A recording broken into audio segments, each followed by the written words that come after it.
There's the matchup as we wind down Wild Card Weekend. Welcome inside the booth. I'm Joe Buck. That is Troy Aikman. Two more coming in just a second. This is a rematch from Week 1 of the regular season this year, a game that the Packers won on the road 27-20. I know you love it when we talk quarterback, so let's stick with it. Aaron Rodgers, the Green Bay Packers basically say, Aaron, go do it, because they can't run the ball. It's all on him here today. Well, and that's the way it's been all season long. They wouldn't be playing in this game if it weren't for Aaron Rodgers. But let's be honest. I mean, when you talk about it, the only thing keeping Aaron Rodgers from immediately being mentioned with Peyton Manning, Tom Brady, is postseason success. That's not lost on Mike McCarthy. Even he this week has said it is time for Aaron Rodgers to take it to the next level and win himself a playoff game. And talk about taking it to the next level, that's exactly what Michael Vick has done here with the Eagles in 2010, now into 11. We always knew he could run, but this year he became much more of a polished passer, and the focus is on him for Philadelphia. Well, he's been exceptional in the pocket. We understand that, but we still know that he is a big threat when it comes to running the football. How will he be able to do that today? The quad is certainly an issue, although he says it's 100%. I'm not so sure that's the case. We know this. Dom Capers is going to test him out early with a lot of blitzes, something he's not handled very well in recent games. We are helped ably along the sidelines by two, not just here today, but throughout the postseason and through the Super Bowl. Pam Oliver and Chris Myers. Chris, you're first up. All right, well, Joe, Michael Vick, after pregame warm-up, said he's more excited than nervous about his return to the playoffs. He also said that right quad injury feels fine, but that's just for now. The Eagles are concerned that one hit there during the game, and he won't be able to run well the rest of the game. They wanted to give him some protection and not restrict him, so they got the idea from the pants of running back Maurice Jones-Drew, and they sewed in extra protection. That's what he'll be wearing. We'll watch that closely. I'm sure the Packers will be watching closely as well. Let's head over to the Green Bay sideline and Pam. Hey, Pam. Well, Chris, the Packers feel they have a pretty good game plan to try to contain Michael Vick. Look for Charles Woodson to keep eyes on Vick the entire game, pretty much. The idea is to keep the quarterback from taking off, making big plays with his legs. If he's going to beat them, the Packers want it to be with his arm. Joe? All right, Pam, thank you. As you can see, the coat that Pam's wearing this afternoon and evening should tell you that the wind is whipping around down there. Everybody's talking about how the wind will affect the flight of the football, and it is blowing as we look at the field from our vantage point from left to right. That's the way it's working on your television screen.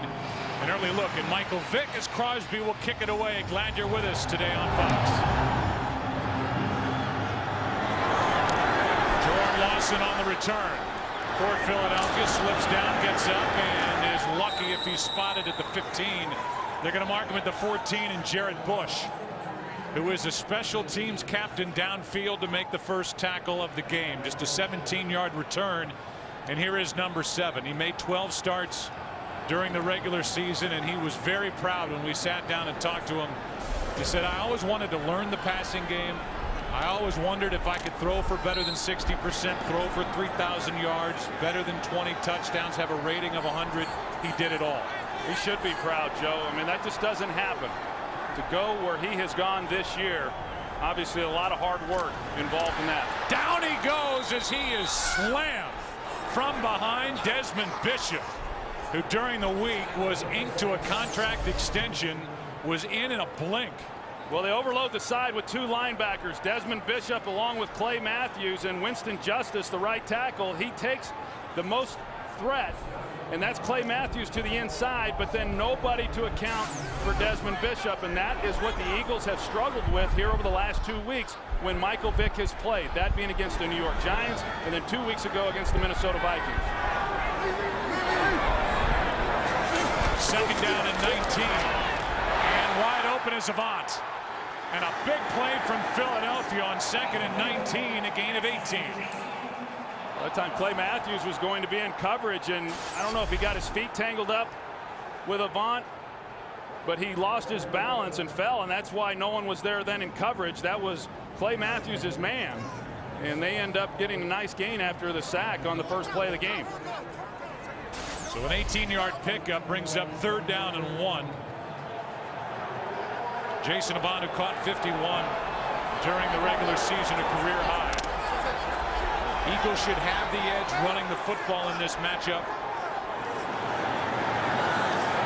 And they've got big with Jason Peters moving around in the backfield. They roll Vick out to his left, and Michael Vick is going to be brought down short of the first down. Eric Walden made the stop, and Aikman's already giggling in the first series. That's a little different look. You're going to see Jason Peters right here at fullback. He's going to go into motion. He's going to try to seal the edge and get Vick then out on the boot. See right there, I don't know that they're going to be sending Jason Peters out on any kind of pass route, but that's a new wrinkle they were showing in practice and something they've not shown all season. Here's an ugly punt from Sam Rocket right into the wind. Takes a couple of bounces, rolls forward, and it will be tapped down just outside the 41. It was touched. And we'll get an official call as the two officials talk it over. It was touched by Underwood, and still no ruling. I think they're going to rule probably that Underwood got blocked into the ball, if in fact he touched it at all. It looked like the foot of Underwood got on the football before Philadelphia got on top of it.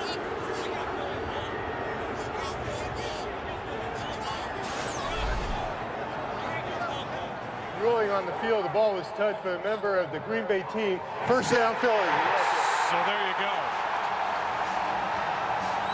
Ball rolling around, and it hit the foot of Brandon Underwood. Live ball, Philadelphia on top of it, and the Eagles take over at the Green Bay 41. You know what they're saying, Joe, is that he was in the act of blocking, so therefore it was not deemed that he was the one then pushed into the ball to make contact there. You see Mike McCarthy talking with him, and typically there's a code word that's used by the receiving team to make sure all blockers and everybody that's around the football to get away from it. Protection this time for Vick. Nowhere to go except try and run. And a big gain by Michael Vick after he got around Woodson, a gain of 11. And now we'll take a look at the offensive starters for Philadelphia. After that punt, instead of getting great field position, Green Bay gives it back to the Eagles. Here's the offensive line with Jason Peters, the Pro Bowler, at left tackle, and Winston Justice protecting the blind side at right tackle of Michael Vick. 11-yard run by Vick, first down Philadelphia.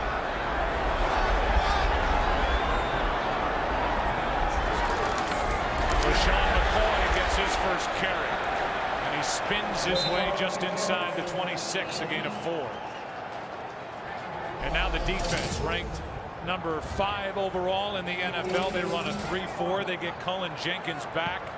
And Troy, nobody is more active on any defense than 52 Clay Matthews for Green Bay. Well, he's one of those rare guys around the league that makes as many plays on the defensive side of the ball as a defensive player is what a lot of offensive players do. And they've got another one in Charles Woodson. Second down and 6. Here's another one from McCoy.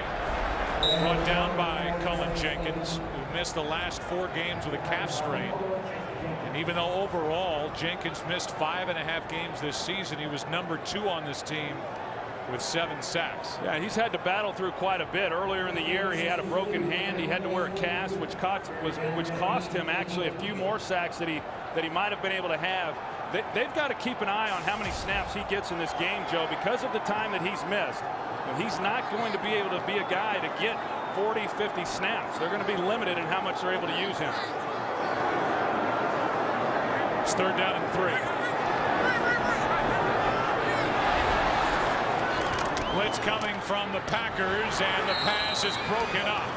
Tramon Williams, who has had a terrific season, got in front of Riley Cooper, knocked it away, and now it's 4th down. Akers will trot on, and there is nothing given trying to kick the football in this direction for Akers or Crosby when he gets his chance. Well, it's right into the teeth of the wind, and we saw it in pregame warmups, Joe, that you're right.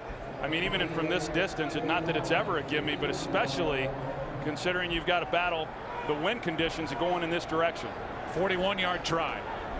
And the Pro Bowler misses it. No good, wide to the right. One of the best seasons in the career of David Akers, who's been at it for 12 seasons, pulled it. And The mistake by Underwood does not cost Green Bay. Still no score. Today's game on Fox is sponsored by Southwest Airlines. Find our fares online only at southwest.com. David Akers misses from 41. He's now 30 of 36 overall in his career during the postseason. And so no score, 10:44 to go in the first quarter. Green Bay has it for the first time. They fake the handoff and drop it off to Corliss. And Andrew Corliss, who is a rookie out of Penn State, has 14 yards. Jermichael Finley was the big weapon for Aaron Rodgers coming into the season. They lost him in October. They're the backs and receivers, a team that does not run the ball well at all, although they keep trying at it. And the one Pro Bowler up front is Clifton at left tackle. And I think it's that other tackle, Brian Bulaga, who, he's had a good rookie season overall, has had some mental mistakes. He's going to have to play well in this game today. Well, they've got Bulaga lined up at left tackle and Clifton at right tackle. Here is a pass for Driver. And Donald Driver has a completion of 12 yards. So the Green Bay Packers flip the tackles on offense as you look at this 4-3 defense put together by Sean McDermott. And this is a defense that's 12th overall and just brutal inside the red zone. Asante Samuel with 7 career postseason interceptions. Yeah, now they've got the rookie Brian Bulaga. He's back in his natural position of right tackle.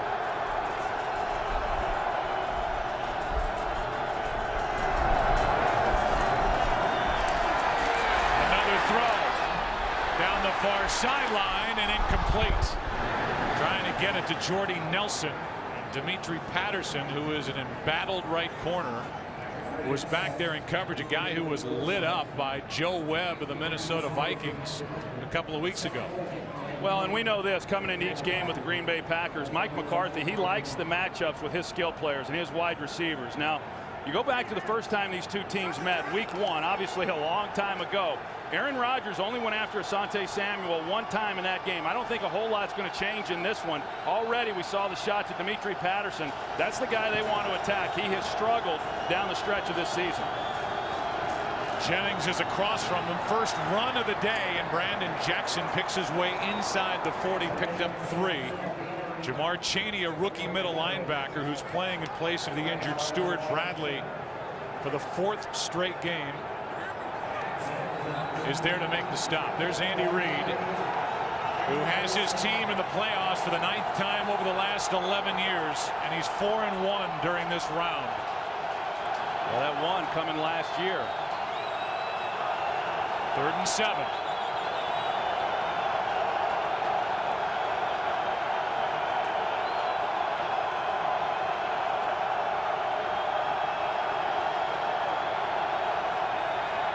Rodgers slings it incomplete through the hands of Greg Jennings, and it's 4th down. Good defensive stop there by the Philadelphia Eagles, being able to get off the field on 3rd down. A well thrown ball by Aaron Rodgers, and Greg Jennings just unable to bring it in. And that is something that we have seen here towards the end of this season, primarily with James Jones, but even at times, as we saw there with Greg Jennings, they have dropped some balls at critical times. Packers pass on a 56-yard field goal try. Crosby showed that he had that range during the pregame warm-ups as Deshaun Jackson calls for a fair catch after a 29-yard punt. The two teams start to rough it up. It's that kind of day. It's Philly. No score. Today's game on Fox is sponsored by Bud Light. It's the sure sign of a good time. Here we go. In Green Bay, they have the cheese heads. Here they have the cheese steak. Cheese whiz. Some onions. Troy Aikman likes to ingratiate himself with the Eagles faithful by ordering it the right way, a whiz with.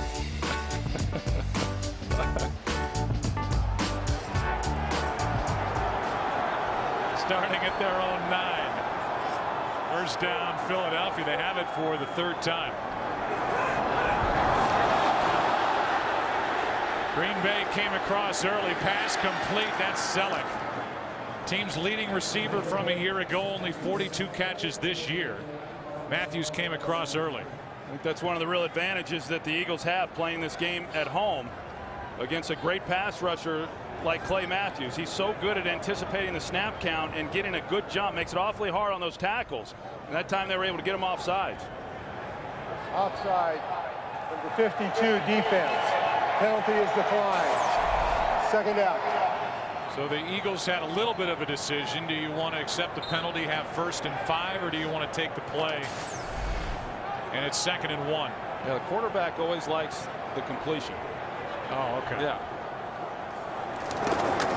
Snap gun. Didn't know it. Handoff for a 1st down to Harrison, who the Eagles picked up in season from the Cleveland Browns. You know, I know it's still early here, Joe, but one thing that we have not yet seen is Charles Woodson, you know, off the slot with the blitz, and something that I certainly anticipate seeing a lot of here early because of the problems. Now, we also know that Charles Woodson's going to be keeping an eye on Michael Vick as well. There's some things within this defense. Last week they had Eric Walden on Jay Cutler. Obviously, Vick's a much better runner than Jay Cutler, and they'll use Charles Woodson. There's Woodson in the middle of the defense. Here's Vick airing it out. This pass is broken up. Great coverage downfield. Macklin, the intended receiver, and Sam Shields, who has had a tremendous rookie season, was right there for Green Bay. And that's really what you would expect, and the Eagles know this. I mean, Sam Shields, a young guy who has grown leaps and bounds throughout this season. The one thing that he can do is he can flat out run. So there's not many guys that are going to run by him. Maybe Deshaun Jackson is capable of it. That's pretty good coverage right there by the young guy who we've talked about, Joe. I mean, just a raw talent. But his play has really allowed this team to do a lot of the things that they like to do inside with Charles Woodson. Pretty good battle for the ball on the way to the ground. Here's McCoy. Had a good year. Deshaun McCoy, who's in his 2nd season. Penalty flag comes in. Number 87 offense. 10-yard penalty, still 2nd down. They get Selleck late with a hole. McCoy, with his year, had over 1,000 yards rushing. And there's Deshaun Jackson, who limps off the field. Had a sprained foot late in the year, and they'll take a look at him. Yeah, that is not good at all for the Eagles. I mean, Deshaun Jackson, I really feel coming into this game that he has got to have a big game in order to give this team a chance, and we'll find out exactly what the injury is. You see his feet get trapped beneath LaShawn McCoy and Pepra, and that left ankle got twisted. You got him, and then you consider that Michael Vick, although he looked good on that first run that he had of this game, neither of their big playmakers with leg injuries, it may keep them from being able to be 100%. On 2nd down, Avant over the middle is out across the 20. I'm sure there are as many fans here in Philadelphia in the stadium watching what's going on the sideline with Deshaun Jackson as they are what's going on the field. It's 3rd down and 10. Yeah, that's just a major injury, because one of the things that they would really like to be able to do is get Deshaun Jackson on Tramon Williams, because as we all know, I mean, he leads the league in yards per reception. He's a big play guy, and he's the one who can really threaten this defense down the field and open up a lot of those underneath things. That's a huge advantage for the Packers if Deshaun Jackson's unable to return to this game. Timeout taken by Michael Vick. So a 3rd down and 10 when we come back. Here's the injury to Deshaun Jackson. Pinned underneath the body of McCoy and in pain on the sideline. No score in Philly. Long before a Cummins diesel engine powered a Ram truck, it roared to life out here and proved itself here, and here.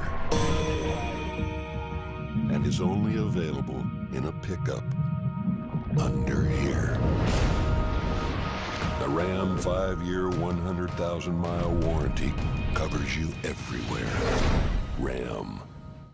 This is the Evo 4G. This is Android, which powers the Evo. This is something nice someone said about the Evo. So is this. And this. And all this. And this is something really, really nice that someone said about the Evo. Well, we thought it was nice. This is the HTC Evo 4G, only from Sprint, the Now Network. At Pizza Hut, everyone loved our $10 any pizza deal, so we've lowered the price of every pizza on the menu.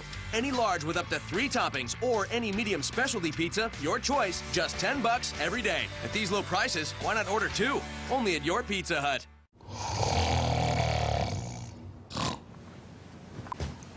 Cold symptoms tackled. Quarterback sacked. Vicks NyQuil Cold and Flu. The nighttime sniffling, sneezing, coughing, aching fever, best sleep you ever got with a cold medicine. Today's game on Fox is sponsored by Ram Trucks, by Sprint, the Now Network, and by Pizza Hut. Your favorite plays deserve your favorite pizza. Your favorite's your Pizza Hut.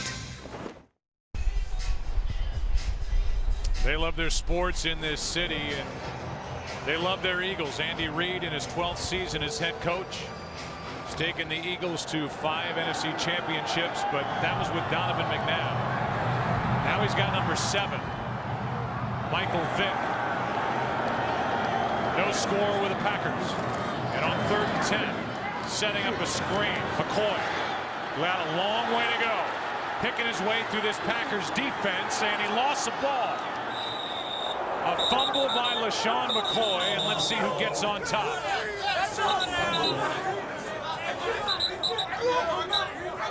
It's 4th down. It stays with Philadelphia. It looked like, had LaShawn McCoy not have tried the cutback, he would have had a 1st down pretty easily, but instead he traversed the field. You see the ball definitely coming out. And boy, were they fortunate there. That was Eric Walden again. Eric Walden, I mean, I thought maybe his 15 minutes was up after last week, but I guess not. Wow, I mean, he was phenomenal. The guy's a street free agent picked up.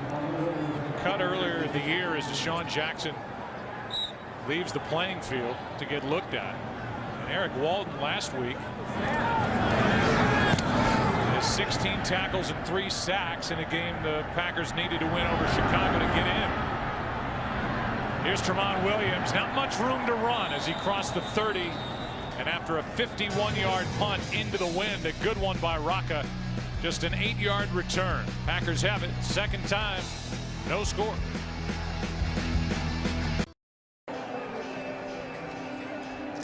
Well, the numbers for Aaron Rodgers are great. And since the 1st of November, he's the best in the NFC. He's the best with a completion percentage of over 70. 9.3 basically yards per attempt, a quarterback rating of 122. He's hot. Play action, a lot of throwing. This one's high and nearly picked off. On the deflection, Samuel almost came away with it. Let's go down to the field and Chris Myers. Joe, from the Eagles bench, it is not good news. It's an injured knee. They have taken Deshaun Jackson in. He is questionable, his return, but they haven't ruled him out. They think there's something they can do to try to get him back in the game. Both the team doctor and trainer working with him. He did hold his head as if he was in pain, but seemed more frustrated about the severity of the injury. Let's go back upstairs. All right, Chris, 2nd down and 10 for Green Bay.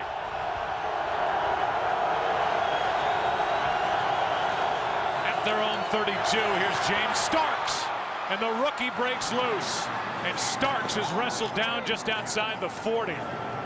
27-yard run by the rookie out of Buffalo. Yeah, watch John Kuhn here. They're in their 3-back set. They've also got Quinn Johnson, and then they come back to Starks, and that offensive line does a good job. Jamar Chaney, however, the middle linebacker, is in a great position to make that tackle. He just fails to do so. And John Kuhn, personal player that he is, I mean, he has had a career year this season, mostly as a runner this year, but in previous years, he's been primarily a fullback, does a nice job. Easily a career long for Starks, who really gives them more jump at the running back position than Brandon Jackson, as we talked about last week. Gain of 1 here. Super Bowl Sunday is going to be a good night. The Bridgestone Super Bowl 45 halftime show starring the Black Eyed Peas, Sunday, February 6th. In high definition, only on Fox. You know, that run by James Starks, Joe, that's something very unusual for the Green Bay Packers. They came into this game with only 3 runs of 20 yards or more. It's just not a big part of creating big plays. They primarily get that obviously through their passing game. So to get that, it's a little unusual for this offensive running attack. Here he is again. We talked about it last week. James Starks, who picks up 5, went on the physically unable to perform list in camp. He hurt his right hamstring. He came off that list on November 9th. He didn't even play as a senior in college because of a shoulder injury, but left Buffalo with over 3,100 rushing yards, 34 touchdowns. And he seems to be the guy that Mike McCarthy might want to use as the difference maker at running back here in this game. It's 3rd down and 4.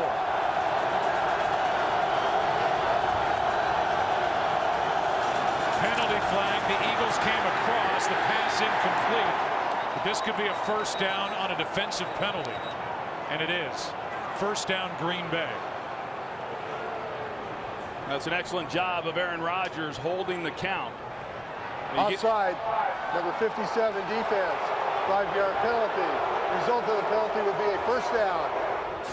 It was on Keenan Clayton, the linebacker, and Aaron Rodgers having to go with the silent count. But you know, these offenses have gotten so adept at being able to mix in not necessarily hard count, but mix up the silent count well enough to where even playing on the road, you don't get linebackers, defensive ends, pass rushers getting a great jump off the ball. They've still got to look down at the ball and make sure it moves, just like the offensive linemen do. You know, I believe Please Scott set Wells. the game clock at 3:34. I think Scott Wells just snapped that ball when he saw Keenan Clayton come across, because quarterback Rodgers wasn't even looking for it. I think that's a heads-up play by 63, the center. Yeah, and that's what's coached as well, is when you do have a guy that's offsides, you know, go ahead and let it go. And you know, Aaron was ready for the snap at least. You know, sometimes some of these games we see these balls flying back there and the quarterback's not even looking.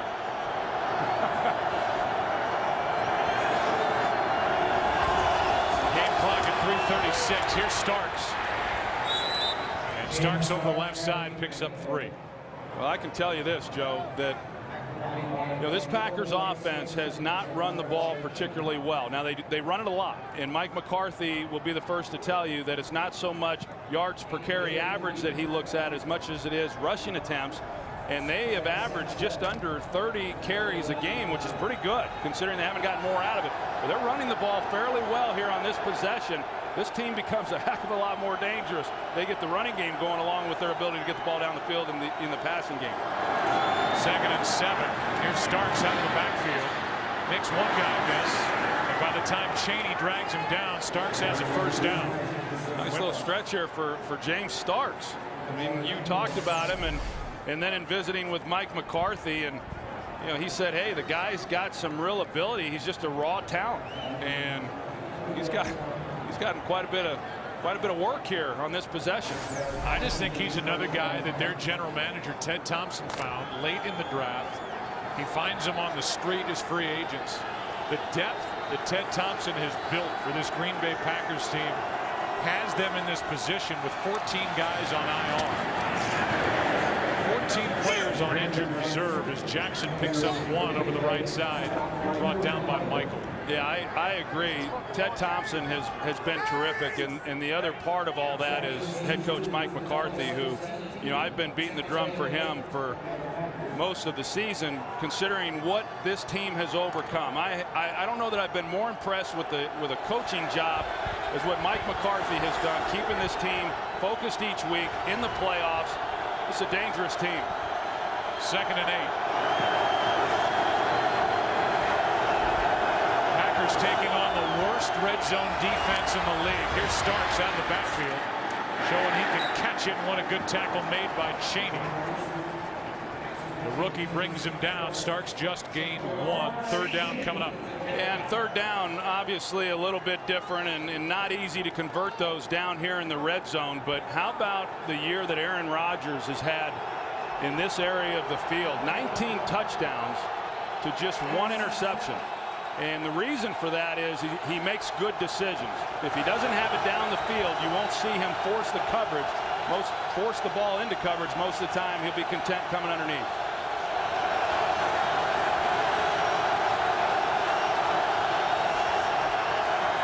third down and 7. Rodgers can run. He throws and completes to Kuhn for a first down. John Kuhn 2 weeks ago said, I don't know what a folk hero is exactly, but he's become just that. For the Green Bay Packers and their fans, they love number 30. Well, Sean McDermott, defensive coordinator for the Eagles, he said he named one guy that he was impressed with. Not that he's not impressed with more, but he said, I'm really impressed with this number 30 guy, John Kuhn, for the Green Bay Packers, and it's for those reasons. I mean, he's such a versatile guy and do so many things. You know, he really is a coach's dream. Across his body, too. Andy Reid just called a timeout. He's hoping his defense figures out how to stop the opposition in the red zone. That's where the Packers are with a first down when we come back.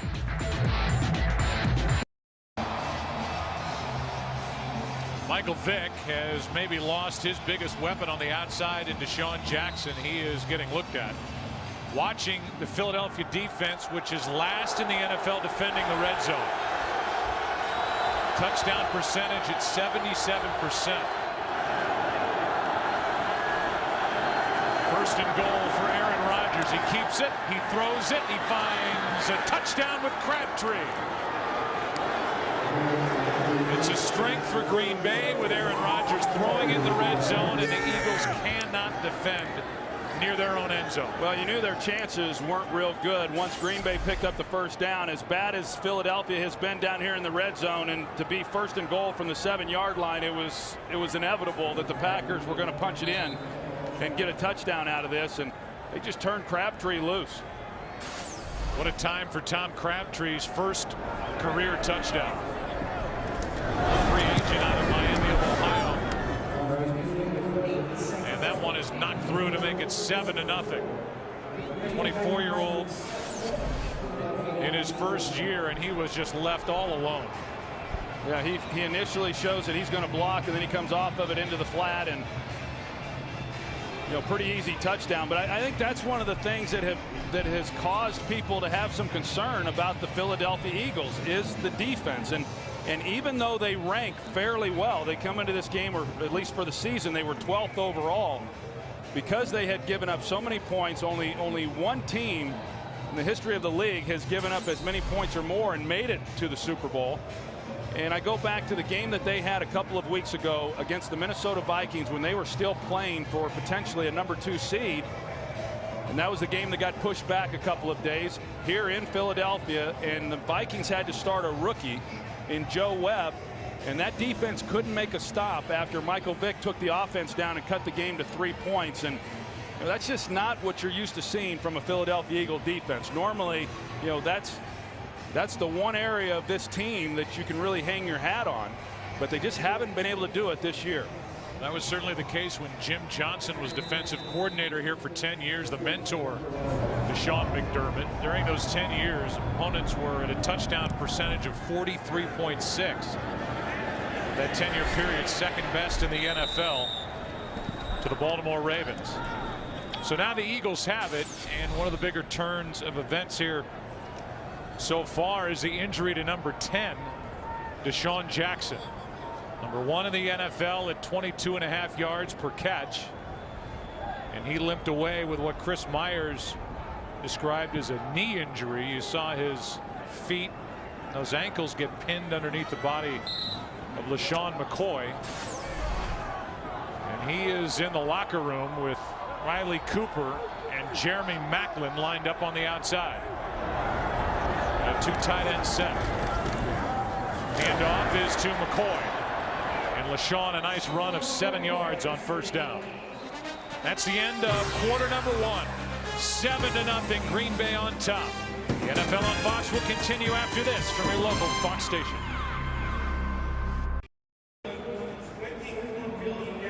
There are the numbers after 1. Impressive drive put together by Green Bay, and so now Philadelphia tries to answer. 7-yard run by LaShawn McCoy, so second down and 3.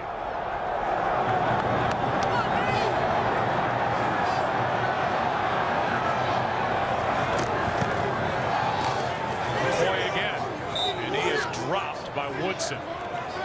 Yeah, well, this is where Woodson's been playing throughout this first half. He's going to be in the middle of the field right here, number 21, and he's really intended to be a spy on Michael Vick, and then he reads the draw and he comes up and he makes a tackle, something he's very good at.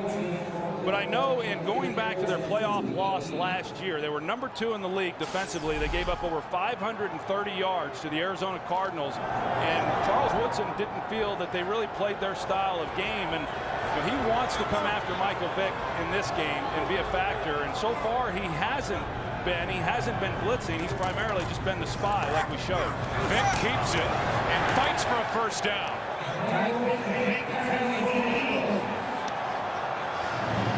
So Michael Vick fakes the handoff and then had to really work.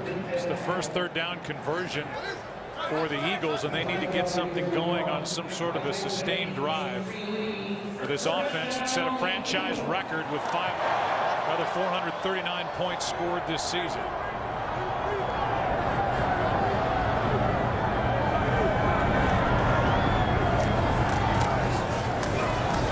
Here's McCoy. Got through A.J. Hawk a bit, picked up 4.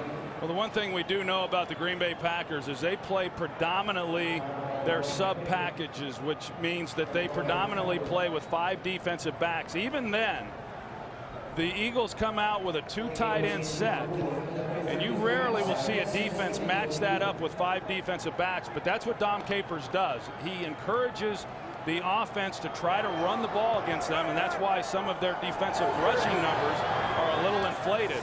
They're pretty good with it. 2nd and 6, and this one incomplete. Macklin's looking for a flag, and he won't get it. 3rd and 6. Not a bad throw by Michael Vick. He's trying to just shade it away from the defender. Tramon Williams, who's coming from the inside, and so he's trying to keep it away from Tramon Williams, which he was able to do. And yeah, Jeremy Maclin had to make an adjustment. I agree with the official. Not a penalty there, but a ball that Jeremy Maclin certainly should have been able to catch. It's 3rd and 6.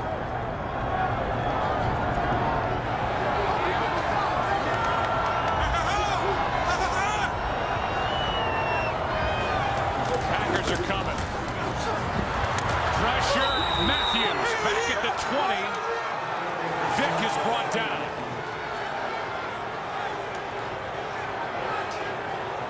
Well, you're going to see the impact of Charles Woodson. He's going to come right here, and then you've got LaShawn McCoy, who has to move across the formation to pick him up, which really kind of then freed up Clay Matthews inside. They run a twist, which those offensive linemen trying to come off the blocks in order to handle that inside is very, very difficult. A good scheme and a good blitz right there by Dom Capers in allowing Clay Matthews a pretty good run there on Vick. Bishop has a sack for Green Bay. And now a sack for Clay Matthews on a hop. Tramon Williams initially was going to stay away, and Williams returns it out near the 45. He'll be marked down at the 43. 9-yard return. Charles Woodson in some pain getting off the field, but his defense is playing. Packers up 7. Today's game is sponsored by Frost Brewed Coors Light, the world's most refreshing beer. By Blackberry.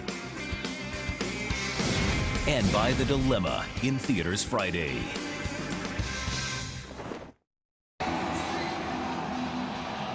They've been at it all day in the parking lot. Now they're inside the stadium. Fans were loud at the beginning. The injury to Deshaun Jackson took some of the life out of the crowd, as did that first touchdown by Green Bay.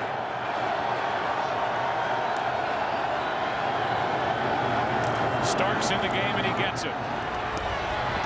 And the rookie, James Starks, picks up 6. And I guess we can carry that point forward. If the Green Bay Packers, Troy, now have somebody in James Starks that can run the ball, not only are they going to be a handful here for Philadelphia, but if they move past this weekend's games, I mean, that opens up a whole new dimension for them offensively. Yeah, I just think coming into this game, Green Bay was probably the most dangerous team in the NFC field, you know, and right now they're doing the things that they wanted to do early in this game, and that is run the football, get the ball out of Aaron Rodgers' hands quickly. Starks again picks up 3, 3rd and short coming up. You know, we know this, that, as I said, they will continue to run the ball even when they're not running the ball. And Sean McDermott, I know in visiting with him, he said, hey, I really believe the Packers, if they could just throw it every down and not run it, they would do that. I don't know that I necessarily agree with that, but I can promise you if they're running it well, which they have here in the early going, I don't they'll continue to do that. Mike McCarthy, he likes running the football. John Kuhn has been good all year in this spot. He lost the ball. Kuhn lost the ball. We'll see where he is marked anyway, even if he's back on top of it. McCarthy's all the way out on the field looking at this pileup. Each side says they have it. And it's 4th down, so Green Bay keeps it. You saw Pete Morelli signal it's 4th down because they marked Kuhn down short of the 1st down. Let's take a look. I think it was Jamar Chaney who came in and got the hit then on John Kuhn, got the ball loose. And we see these games, these turnovers, they decide who wins and loses. And we saw the Eagles get a break earlier, and it looks like now the Packers are getting a break also. Well, Pete Morelli said initially 4th down, where they marked Kuhn. It's very close to enough for a 1st down, and now Morelli's going to bring the chains out.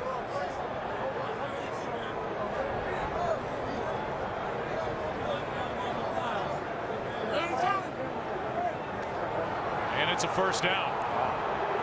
Not only they keep the ball, but they keep possession in a 1st down and another set of downs. And that's something that this team in general on the offensive side of the ball overall they protected it pretty well. And then of course defensively they're very good at creating takeaways. They came into this game with a +10 turnover margin, one of the better ratios in the NFL. But they certainly dodged a big one right there. So 1st down, Green Bay.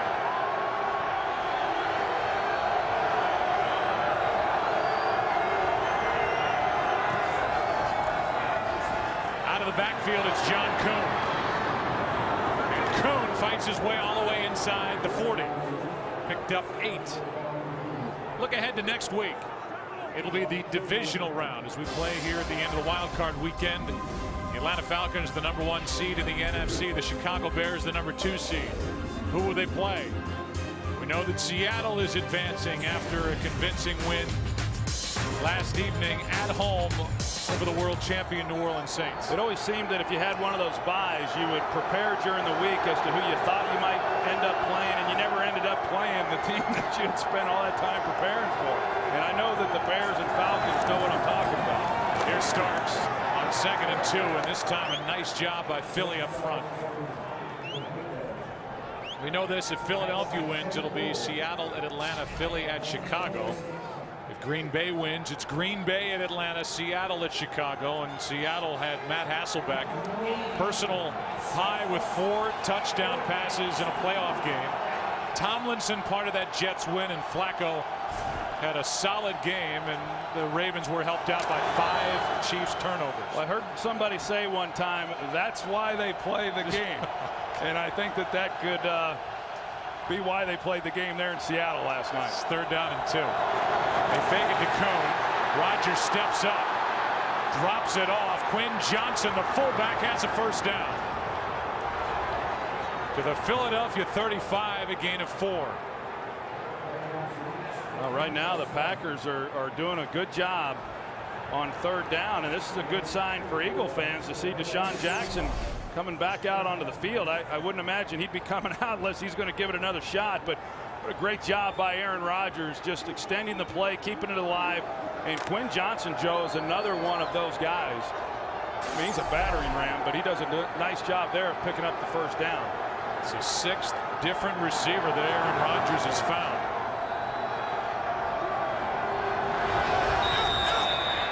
And a timeout taken by Green Bay. 1st down when we come back for Green Bay up 7.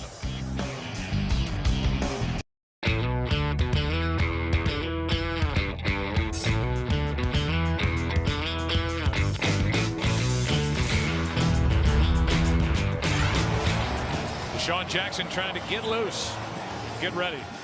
Eagles need him. Down by 7. Green Bay has the ball. First down at the Eagle 35.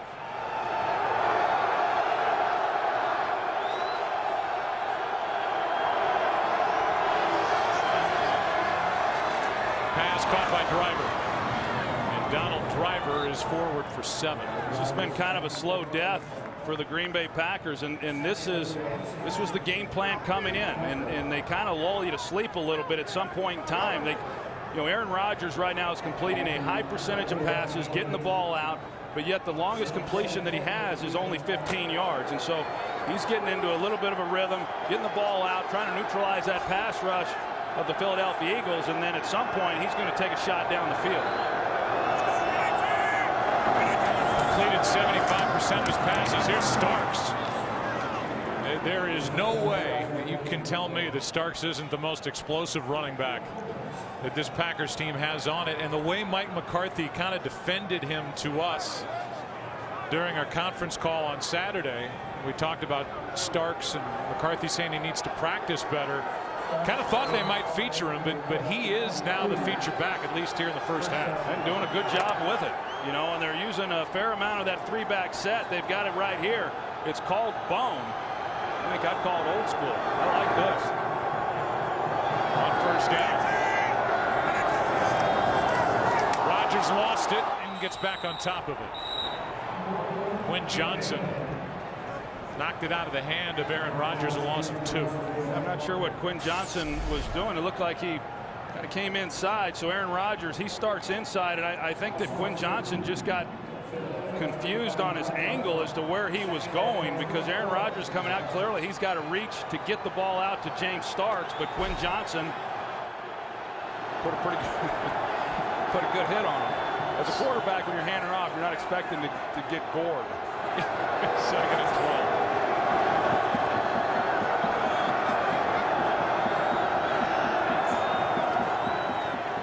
Blitz. Pass is caught along the sideline. It's a good catch. Greg Jennings has his first. And a gain of 7. Well, that was really nice by Aaron Rodgers, recognizing that he had the blitz. They had a free rusher, but yet he trusted he could get the ball out. Greg Jennings seeing if he had possession, but you see the free rusher there on the outside, and Aaron Rodgers just hangs in there and delivers a good ball, and that's great concentration by Greg Jennings. We saw the drop earlier. That was not an easy catch to make, and then still maintain possession and keep it in play.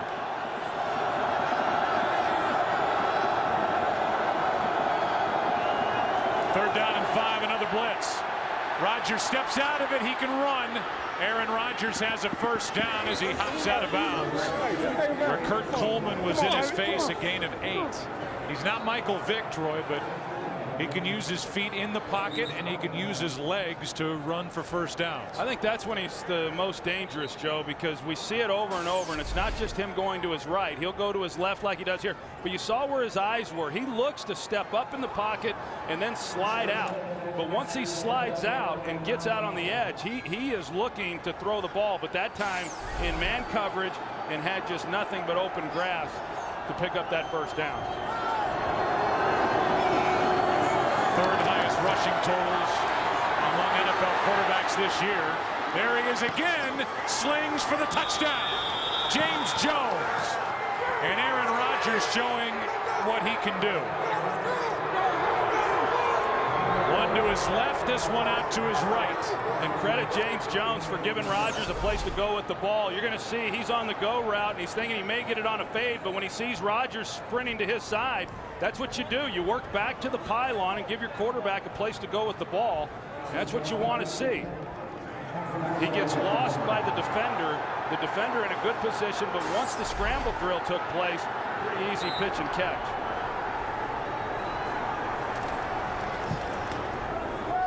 And it's 14-0. Another red zone touchdown given up by the Eagles, and it's another touchdown pass against the Eagles D. 14-0, Pack.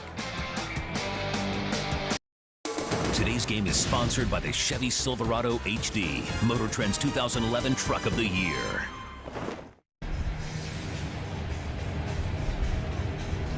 Packers fumbled twice on that drive, got them both back, and turned it into a 12-play, 57-yard march. Aaron Rodgers 5 for 5. Aaron Rodgers is 0-1 in his postseason history. They lost last year in the first round in overtime in Arizona. 51-45. Rodgers threw for 423 yards. The game ended on his fumble for a touchdown. On the return, it's Lawson. Eagles need to figure it out. Move the ball. Get something going. DeSean Jackson sitting on the bench as the Eagles offense takes the field. Jones a touchdown. 14-0 Green Bay.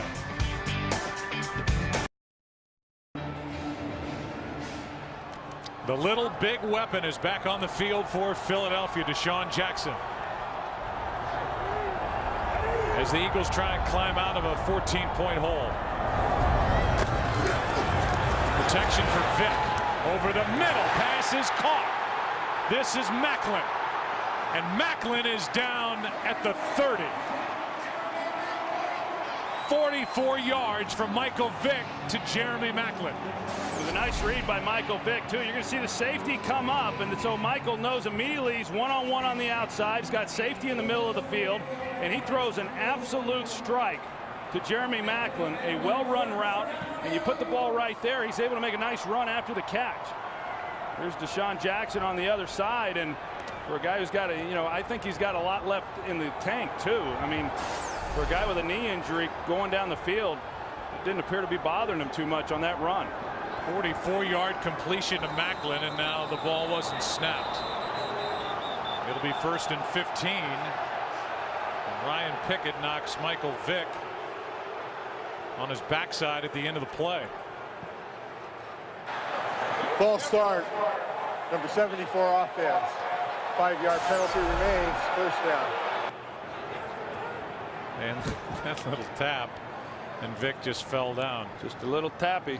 Hey, let's go down to Chris Myers. Chris? Joe, miraculous work by the medical staff on that left knee. They even checked the ankle, the entire left side, lower leg of DeSean Jackson. He got out, jogged a little, rode the bicycle. One of the coaches said, "Can you cut?" He gave him the thumbs up, grabbed his helmet, and is back out on the field.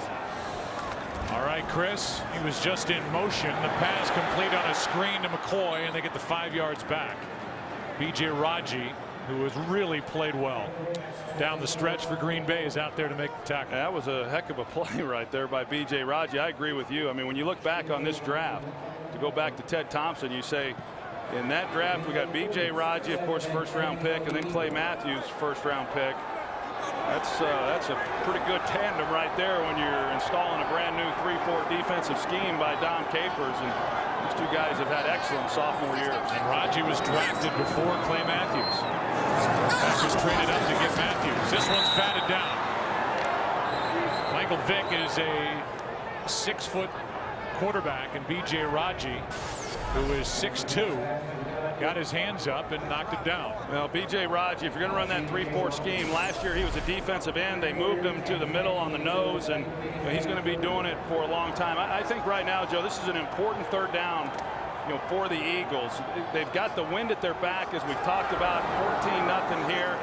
They're in range here for a field goal, but they have not been very good here in this first half on third downs. It's 3rd down and 10. Vick going to use the legs. First down and more. Tucks the ball and has a first down near the 16. 14-yard carry by Michael Vick.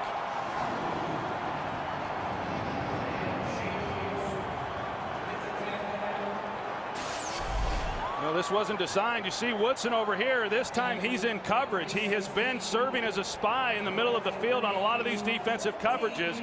That time Woodson was in coverage, and Michael Vick, once he saw everybody turned out and covering, he was able to find a lane, and pretty careless with the football right there.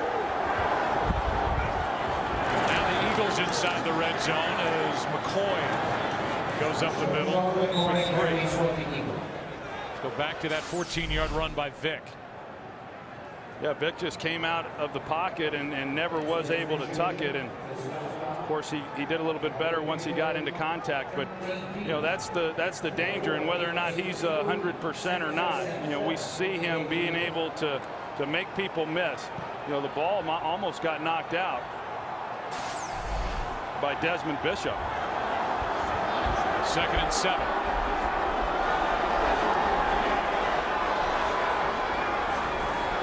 High snap. Pass is dropped by Jackson. Instead of a 3rd and short, it'll be 3rd down and 7. We're at the 2-minute warning, 1:57 left. A drop by Deshaun Jackson. Big 3rd down for Philly when we come back.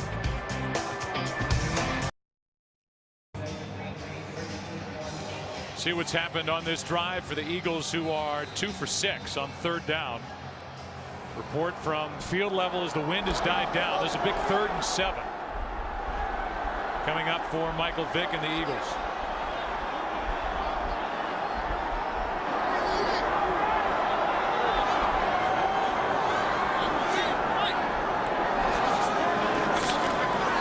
Defense will keep an eye on Vick. This is a bunt, and a bunt can only get to the 11. Good stop by the Green Bay Packers in the red zone. A gain of just 2 as Bush and Tremont Williams came up to make the stop. It's like where Michael Vick was wanting to go with the football. Cullen Jenkins, the defensive tackle, he was able to drop right underneath it. Here he is here, and you know, he just obviously isn't going to run with anybody, but that's a big body that those receivers have to try to manipulate.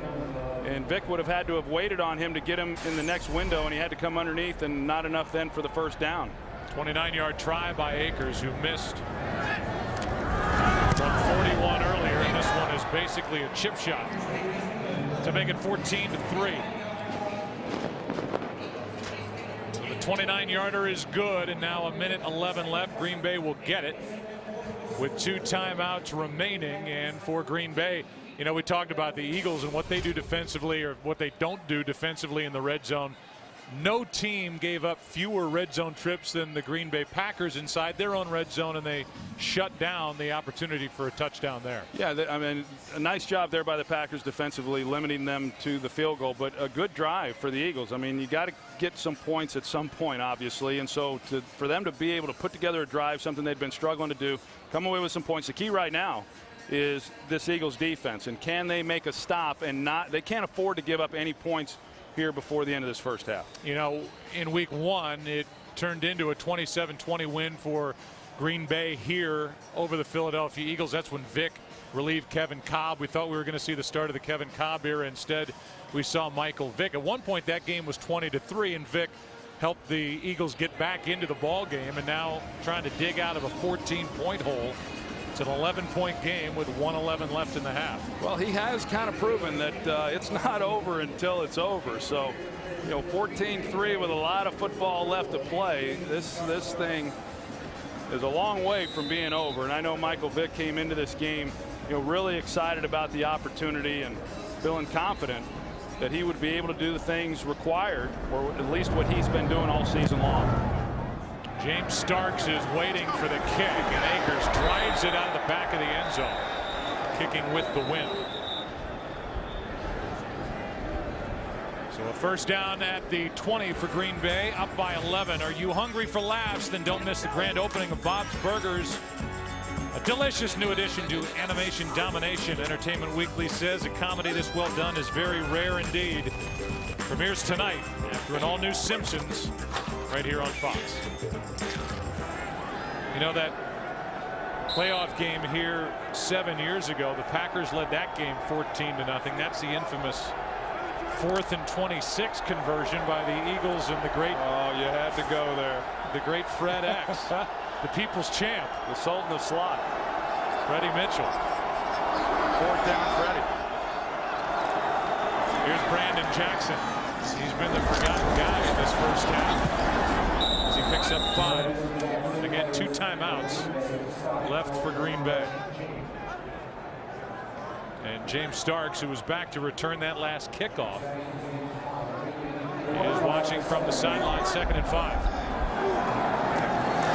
Quick throw, too low for Corliss. Well, we say it. This is TV, so you get to see it.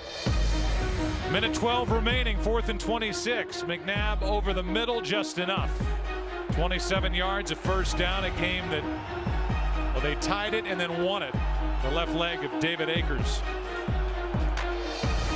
And that was the first playoff win for the Eagles here in this stadium. And we saw the people's champ, Freddie Mitchell, buckle the belt after that reception. 3rd down and 5.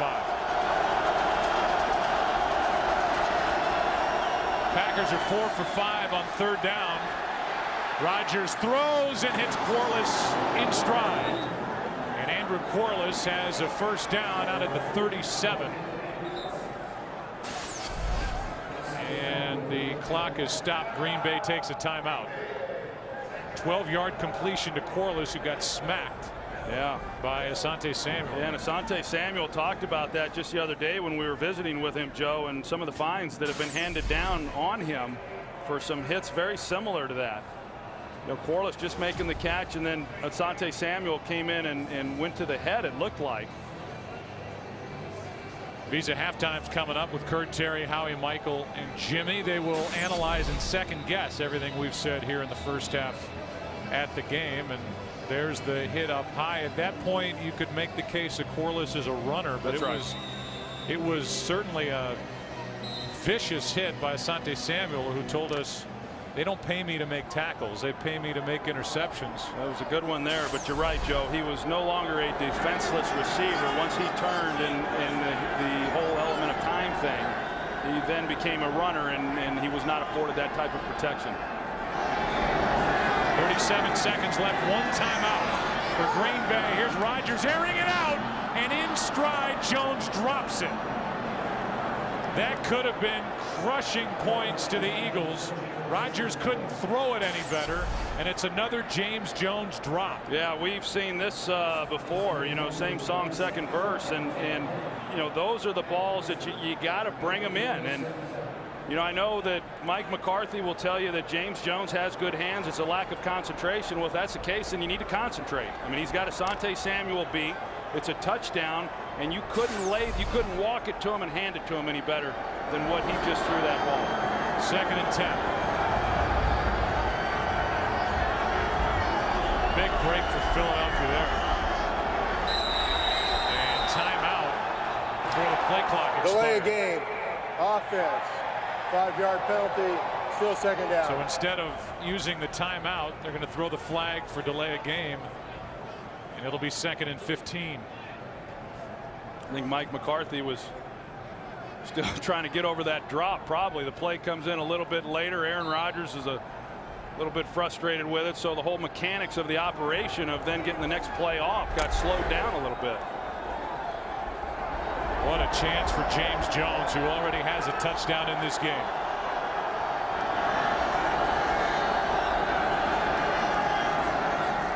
Rodgers with time underneath the Brandon Jackson. Jackson spins away from Darryl Tapp initially and picks up 10. Clock continues to wind. Packers have a timeout. Yeah, I think they are pretty content with where they're at, maybe, which surprises me a little bit. Too. The fact they do have a timeout and where they're at on the field. Yeah, I'm a little surprised that they didn't take one more shot, try to get a field goal. So it's a 14-3 game at the half. And the Packers go to the locker room with a timeout in their pocket. They almost had 7 more points in their pocket, except for a James Jones drop. How does a quarterback feel when that happens like that? Back after this from your local Fox station. Welcome to the Visa Halftime Report. More people go with Visa. Aaron Rodgers and the Packers have the short passing game working in the first half. 2 TD passes from Rodgers, this one to James Jones, puts them ahead of the Philadelphia Eagles in the wild card matchup here on Fox, 14-3 at the break. Welcome to the Visa Halftime. Kurt Menefee along with Terry, Howie, Michael, and Jimmy. And TB, you played quarterback, and if you get a short passing game like this, hey, things get rolling pretty quickly. They do. I wasn't a very good short passing quarterback, actually. I didn't really like doing. No, I'm not fishing. 5-step drop, read the linebacker, he drops back. throw the wide flare. That's what you do. You want to go downfield, they drop back, throw underneath. Good job by Rodgers. Set up. Now you're moving to the left. He finds Kuhn. Good job of moving to the left, squaring his shoulder. Now we see him do play action. Linebacker once again comes up or backs off into the flat. He finds Crabtree. Touchdown. Now rolling to the right under pressure, throwing on the run. He's good to the left. He's good to the right. He reads coverages extremely well, and he has as quick a release as I've seen since Dan Marino, and he's a smart guy. Yeah, over on defense, before you get the Packers blocked physically, you got to find out where they're lined up and get them counted up properly. Show you 2 blitzes here where they don't do that. 2 down linemen, 4 backers, Woodson in the slot. They walk Bishop outside Matthews. They don't count him. He comes clean. Now they're going to bring both Woodson and Matthews up the middle. Woodson occupies 2 blockers. Matthews breaks totally clean. I'd say you're going to see more of that in the second half, particularly if Philadelphia. Green Bay gets another score here, and we're talking 21-3, then you'll see a lot more of that. So, Michael, what does Philadelphia have to do to not only stop Green Bay from scoring, but actually get a touchdown themselves in the second? Well, I think it's all momentum. And for Green Bay, I mean, they have all the momentum now. Thank goodness the Eagles put something on the board, because you're in Philly. They're going to boo if they hadn't put anything on the board. They're not converting on 3rd down. Still not protecting Michael Vick as well as you would like for them to protect Michael Vick. And, you know, the hardest thing that Green Bay, for the Philadelphia Eagles this year has been red zone. Have not done well in the red zone. It's kind of hard to all of a sudden in a playoff game pick that up. So they just got to stop some drives. Yeah, Michael, you know, Philadelphia only 125 yards. You know, they have lived by the big play all year long. And even though Vick has been sacked twice, for the most part, he's had time to throw the football. He has got to get Jackson and Macklin down the field, deep down the middle. If he is able to do that, because he's got time to throw it, the big play will come. And the big play can get him back into the game.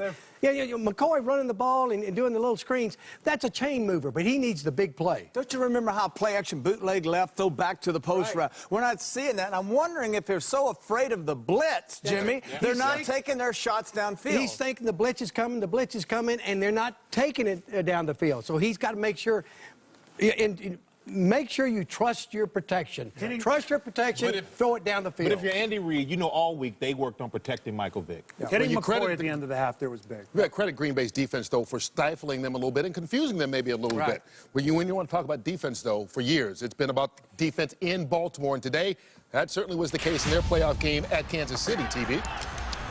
All right, go Chiefs. Rolling out, finding Rice underneath. Flacco, what a nice job. Not rolling out, dropping back. Everybody drops deep, throwing underneath. You had a guy there, Rice, 9-yard touchdown. It's 10-7 Ravens. And then, if you're going to scan the field and take all the time in the world, make sure you look back to the backside. Landry stepped in front of that Castle pass, interception, 16-7 Ravens. And then to seal the deal, it's Flacco to Anquan Bolin, 30-7 is your final. That's a good old-fashioned butt whooping on the road into the playoffs. No one does it better than the Ravens. Yeah, this Ravens defense forced 5 Kansas City turnovers. Easy in the victory, in the easy way to advance. It started to unravel, and then things just started to go south for us, you know, and it was one bad thing after another, and somehow you just have to try to stop the bleeding, and we weren't able to do that. Pittsburgh Steelers are going to be our next opponent, and, you know, why not? You know, it is very fitting for us, and like I said, it should be a lot of fun to go play those guys and play them for the 3rd time this year and kind of have the little rubber match between us. So it shouldn't surprise you that these 2 teams is in the fight and at each other's throats every year, and this is you know, the NFL at its best. This is what the world want to see. They want to see Baltimore, Pittsburgh. I don't know if the world wants to see it, but I know I do. Baltimore at Pittsburgh, an AFC North matchup, is the opener of the AFC divisional playoffs. An AFC East matchup will wrap things up on Sunday. Both those games split by the teams during the regular season. Visa Super Play of the first half of our game today. The Green Bay Packers, Tom Crabtree, first NFL touchdown for the undrafted free agent out of Miami of Ohio, helping the Packers to a 14-3 lead. We'll see what's up in the second half. The Dallas Morning News. It's more than Dallas. It's more than morning. It's more than news. And it's definitely more than a newspaper. Introducing the next generation of the Dallas Morning News. Sign up for a chance to win an iPad or iPhone at dallasnews.com. This is not a steakhouse. There's no maitre d' to contend with, wine list to decipher, or white linen napkins folded to look like little swans. This is the house that Burgers built. And this is the new steak sauce double with bacon, cheese, grilled onions, and our smoky, tangy, slightly sweet steak sauce. Reservations are not required. What a burger! Just like you like it. Look, everybody wants the same things in a pickup, okay? You don't need a bunch of donut eaters at a focus group to tell you that. But only the engineers at Ford seem to get it. Because they cranked out an all-new line of engines for the 2011 F-150 to give you the most torque, most towing, most horsepower, most payload, and you won't be put in a chokehold every time you fill up. Because you can also get the best fuel economy. Chew on that. This is the future. This is the new F-150.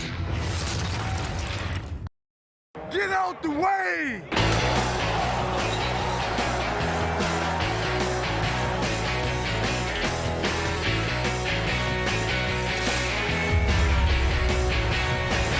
Packers will start the second half with a football. Here's another check of the weather. 30 degrees. It's windy. Wind chill at 20 degrees. We welcome you back inside our booth. Other than that, 7.5, 8-minute run at the end of that Giants game, the Philadelphia offense has been sputtering here of late. It's happening here again. What do they have to do to get back in this game? Well, I know you would say, hey, maybe we should get the ball down the field to the playmakers, Jeremy Maclin, Deshaun Jackson, if in fact he's healthy. The problem right now is the Packers came at this thing a little bit differently than I anticipated defensively. Only 4 blitzes there in the first half, and we really anticipated them coming after Michael Vick, playing more coverage, not giving up the big plays. What I've seen there in the first half, the biggest problem is the Eagles only converted 2 third downs in the first half, and that's been the difference. The Packers have been good on third downs. The Eagles have not. You can follow your favorite team all season long. Just go to itunes.com/NFL. Well, away we go. How's this one going to end? Thrilling game certainly in Seattle yesterday, and a real good one last night in Indianapolis. Ravens took care of Kansas City, and here a road team is doing it to the Philadelphia Eagles. Green Bay 14, Philadelphia 3. Into the wind, Sam Shields. Got great speed. Can he find anywhere to run? No. Good coverage downfield by Philadelphia and Gerard Lawson. Let's go down to the field and Chris Myers. Joe, Deshaun Jackson will play in the second half, but he's not 100% with that left knee. He has been wincing in pain. The quad not bothering Michael Vick, but he is a little bit caught off guard with not seeing as much of a blitz as he thought he would. Defensively, even though they prepared for Packer offensive substitutions and packages, they've had a problem, the Eagles have, getting the right defensive personnel out in time to match up with what they wanted to. All right, Chris, we'll hear from Pam in a moment. Crowd trying to get back in it, starting at the 17. Handoff is to Starks, and he's out to the 25, a gain of 8. Down we go to Pam Oliver. Well, Joe, I talked defense with Mike McCarthy first.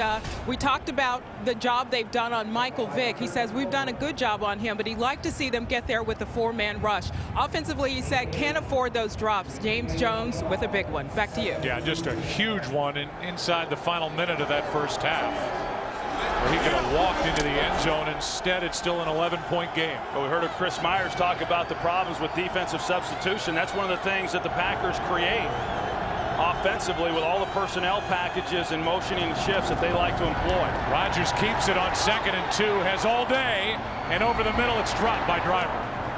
Throw a little behind him, and as he slid to grab it, he lost it. You come into this game for the Packers, and Chad Clifton, who has been somewhat up and down this season, he's going to have to do a good job then against Trent Cole, and overall he does. He got his left hand underneath his chest there, but not an easy catch here for Donald Driver, but for him those have been pretty much routine throughout his career. 3rd and 2.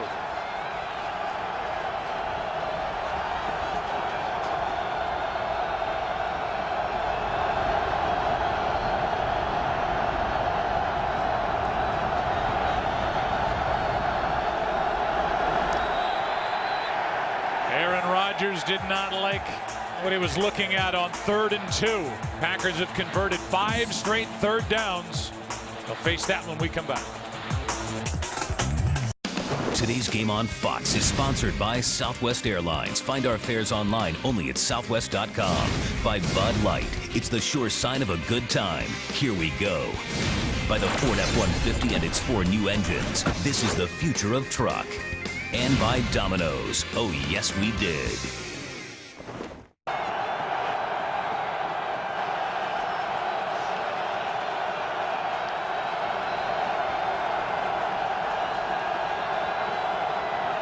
Third down and 2.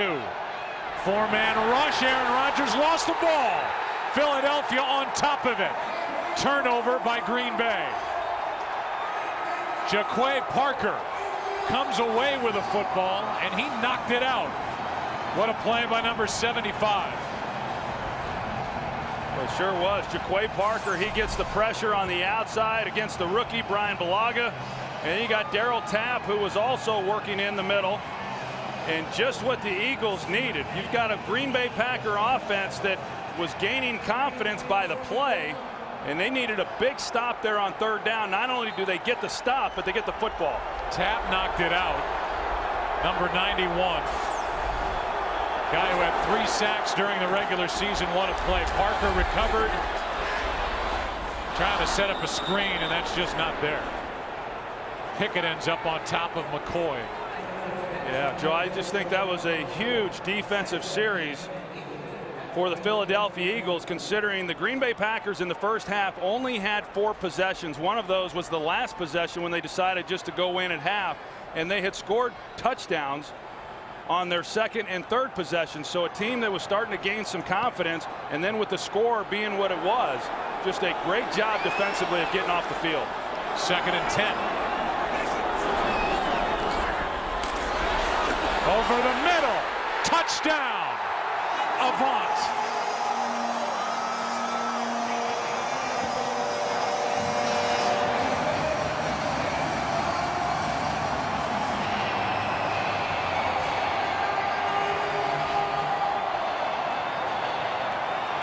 Just an excellent route by Jason Avant. You're going to see him as he goes to the inside. He pushes Jared Bush 24 to the inside to make him think he was going to go on a crossing route.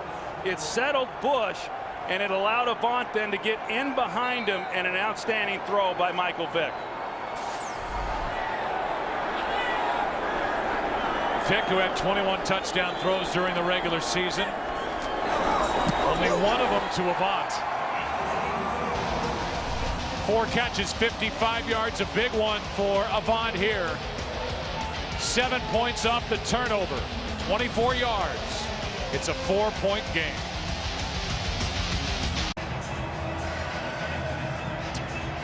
Jason Avant, who was one of the big 3rd down targets in the NFC, is good from 24. Came after the Aaron Rodgers fumble in just a 6-second drive, 2 plays, incompletion on a screen, and then the 24-yarder to Avant, who had only 1 touchdown all season. Starks waits for it. He'll get a chance to run from about a yard deep, and they'll mark him at the 20. We'll go back and take a look at the sequence of events, and it started with the fumble here, and that's what they had to have. Inside pressure, they get it. They force the fumble on 3rd down, and then on the touchdown, great protection inside. You see the amount of people the attention to Clay Matthews in this route. Just an excellent route by Jason Avant of threatening a defender inside and giving a quarterback a really good place to put the football for the touchdown. This crowd is alive.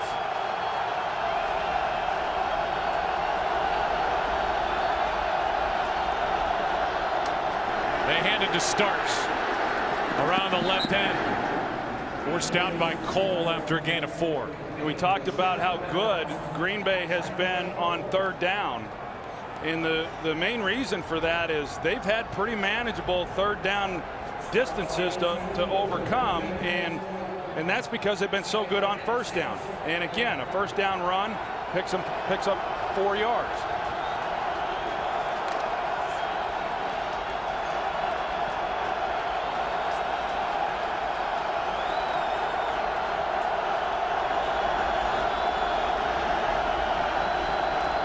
2nd and 6. 2 straight. Starks runs, and he runs into a wall. Roderick Bunkley was the first guy there, and a gain of just 1. 3rd down coming up. Roderick Bunkley right here. He reads this pretty well. He fights off Darren College and then sees Starks trying to take it through the back door and is able to get to him before Starks got to the line of scrimmage. 3rd and 5.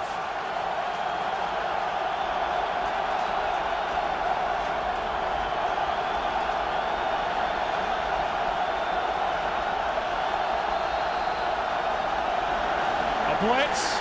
They don't get home, and the pass caught by Driver for a Green Bay 1st down. Aaron Rodgers took a hit, but he completed it for 6. Well, he knows. You see Aaron Rodgers. He took a pretty good lick right there. That's the look of a quarterback who got hit pretty hard. And Aaron, I think, knew it was coming. They didn't have enough blockers to that side, so there was going to be a free rusher, and he just had to get it out, and he got it out just in time. The Donald Driver for the 1st down. Rosalio Hansen a step too late. A big conversion for Green Bay on 3rd and 5. Good pocket for Rodgers. Steps up, and it's incomplete. Too low. It's skipped into Jennings. Jennings is in a conversation with the line judge. Let's see if he's telling the truth. Jennings leading, saying that he caught it. That ball is trapped. That was one of the first really poor throws we've seen from Aaron Rodgers, considering he had time in the pocket. He had a nice pocket and could have delivered a much better pass there to Greg Jennings, who has only 1 catch.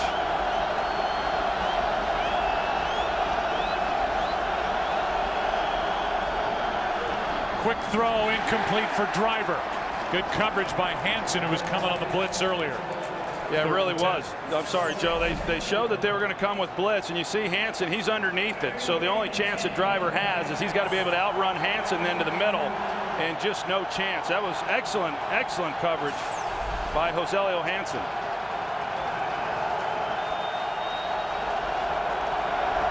Third down and 10.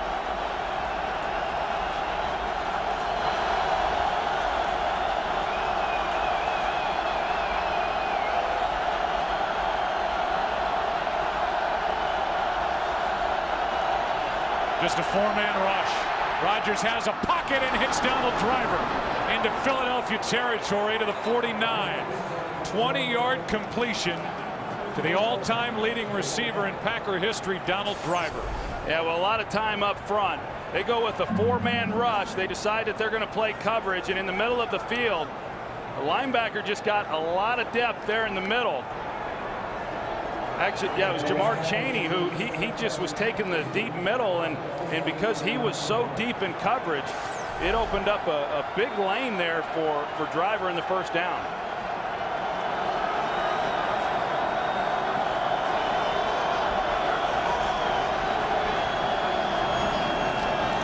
Here's Starks. Room to run.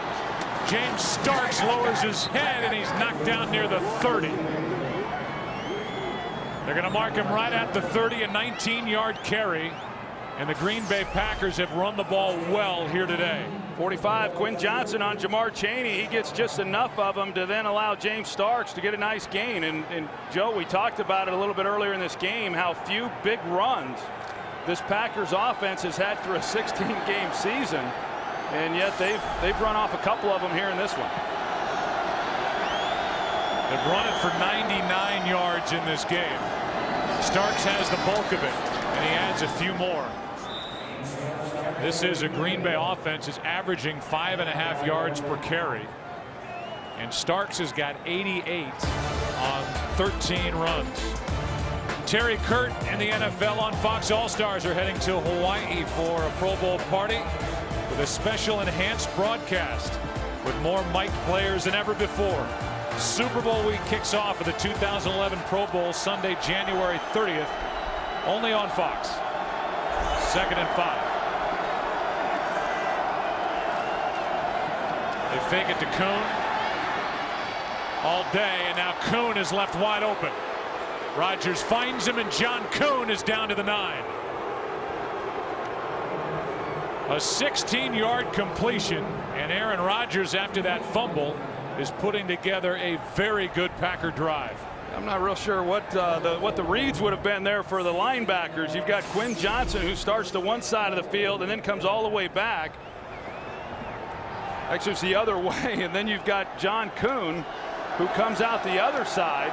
Initially, it looked like they might try to get Rodgers out on his play side, but they're able to get the ball then back into the hands of Kuhn. This Eagles defense has got to figure out a way to stop the Packers in the red zone. Green Bay's 2 for 2 inside the 20, scoring touchdowns as Starks carries it for 3.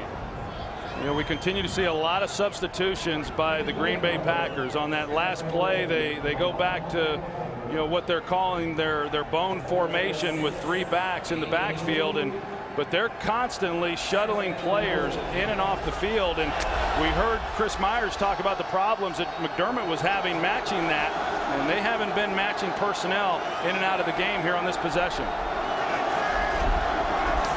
2nd and goal from the 6. Rodgers keeps it, has room to run.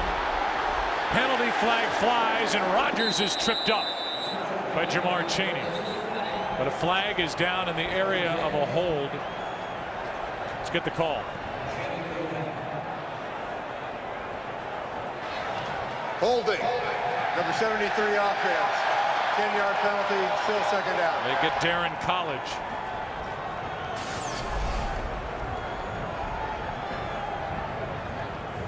He's right here in the middle. There's a lot of bodies there, but there he is. I couldn't see anything from there. He's your left guard, and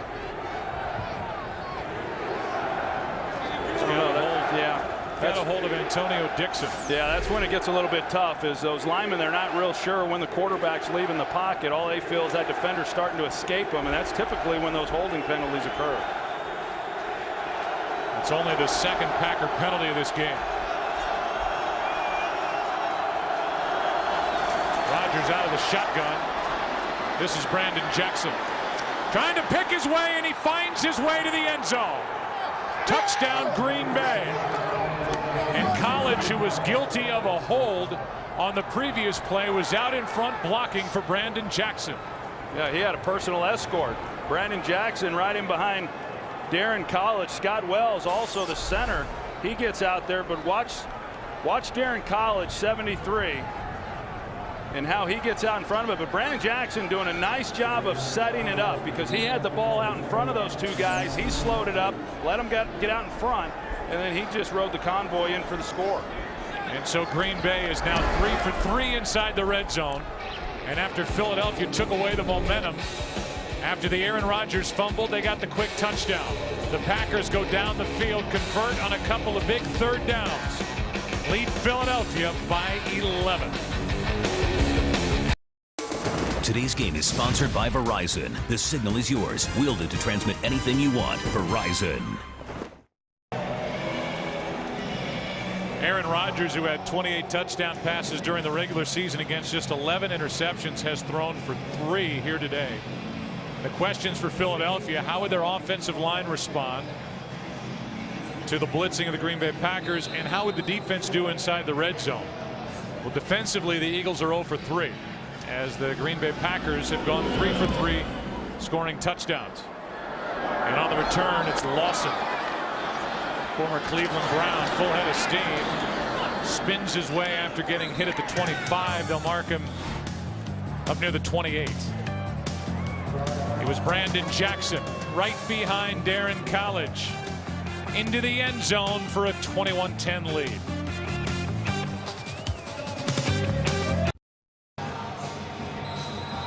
Deshaun Jackson injured his knee early in the 1st quarter. He has been shut out. He is one of the most electrifying players in the NFL in his 3rd year out of Cal, averaging 22.5 yards per catch, and he has not been found by Vick yet. Well, they've got him on the guy they wanted to match him up with coming into this game right now, Tramon Williams. Vick with a good pocket, airs it out for Jackson, and leads him too far.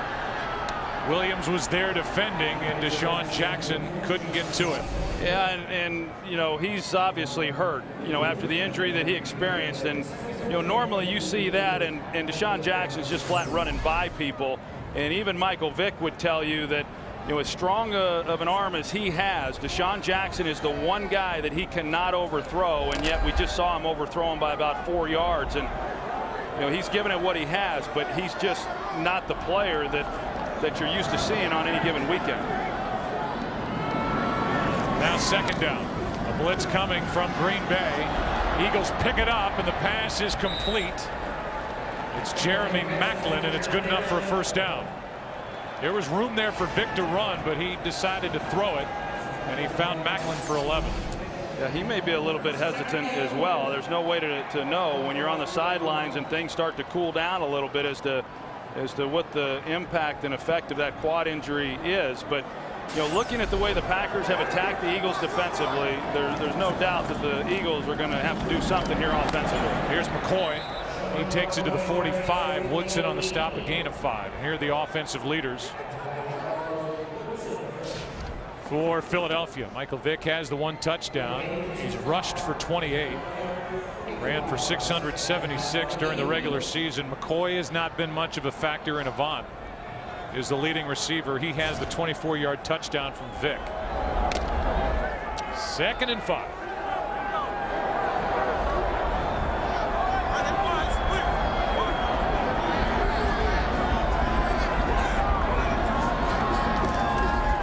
Another blitz. Underneath. Pass is caught. That's Maclin. And Maclin is forced out at the 37, an 18-yard completion. Well, the Packers trying to run a zone dog. You're going to see A.J. Hawk here, but then Clay Matthews has to drop into coverage, and he's just cluing Vick. He's not looking to see then who's coming across in the formation. And, you know, Maclin gets a pretty good run just right through the middle of it, and an easy completion. 18 yards and a first down at the Green Bay 37 as the Eagles try to answer.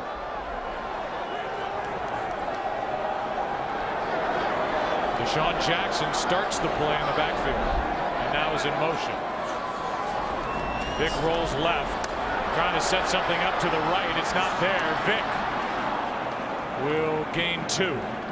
Nick Collins on the tackle. A nice tackle by Nick Collins in the open field. And, you know, that time the Packers did bring Charles Woodson off the slot, something that we've not seen a lot of. But once Vick got outside the pocket here, that's not an easy play. I mean, time after time we see Vick make that guy miss. And had Collins not have been able to make that tackle, Vick would have been up that right sideline for considerably more yardage. Headed to his 3rd Pro Bowl is Nick Collins. 2nd and 8.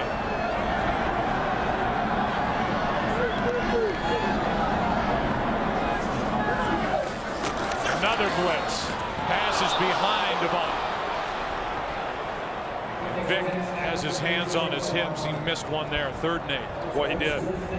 He did, because the offense did a good job inside of picking up the blitz. Eric Walden tried to come up the gut, and you see Charles Woodson then in coverage. But that's a ball that if you get it out in front and make a good throw like we saw him do in the first half there to Maclin, that guy's off and running. You have to believe going this direction, the Eagles are not in field goal range as they face 3rd and 8 at the 35. It'll be a 53-yard try from this spot.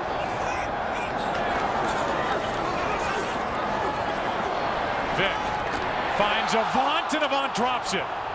Again, the pass a bit behind him, but Avant had a clear shot at it and couldn't haul it in. It's 4th down. Yeah, it's a nice route by Jason Avant as well. That's a really good route. He's run some good routes in this game, but that's, you know, as you said, Joe, that's just a ball you got to be able to catch. Jason Avant does there in the middle of the field. They're doing some good things, the Eagles are. I think Marty Morningwig is calling a good game, and based on formationing, they're not allowing the Packers to really come off the edge and affect them the way that the Vikings and Bears did.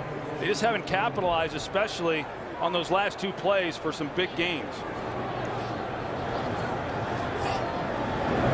Rocca was very good at pinning the opposition down inside the 20, hits it, and it's well covered. Downfield was Colt Anderson, and this ball will be marked at the 2. Packers have it deep in their own territory, up by 11.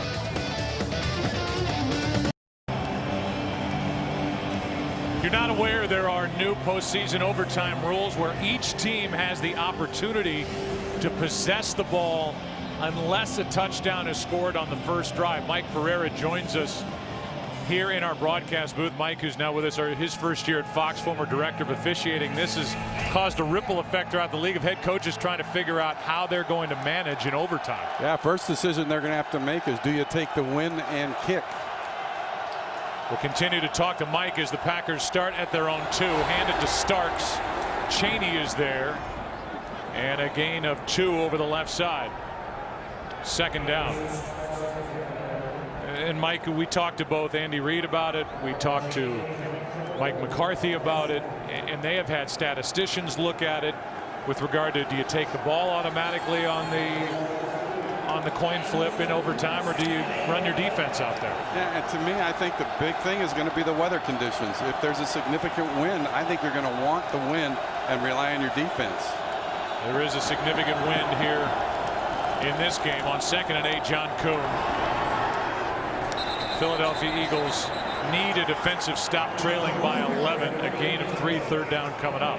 Probably worth noting, Mike, that the vote there at the owners' meetings went to a vote while all the coaches were out on the golf course, because the head coaches, it was known they would have never have voted to have this overtime rule the way that it is. Well, I don't think they wanted another decision to make. Yeah. And they've also got strategy decisions on 4th down, too, even on the first possession. But pretty smart move by the commish. Get them out to the golf course. I was out there with them, as a matter of fact. Give them some credit. 3rd down and 5.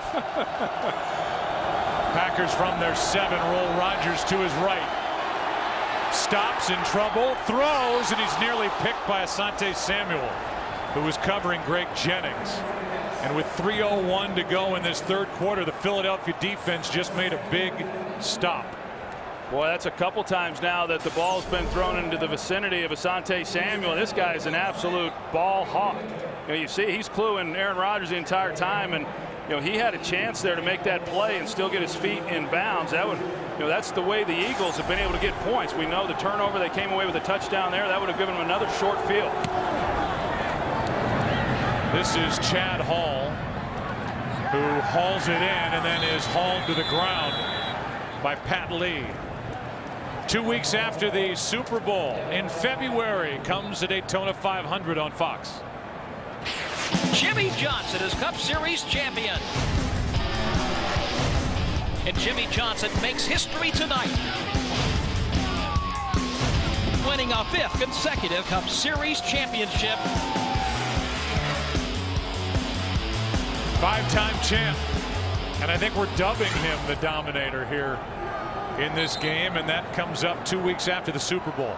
Yeah, that's 5-time champion of anything. That's good stuff. That's impressive, and one of the really great guys in the sport too. Congratulations to him as he sets out to make it 6 straight. Now the right tackle Winston Justice cost the Eagles 5 yards. False start. Number 74 offense, 5-yard penalty remains. 1st down. Andy Reid shaking his head.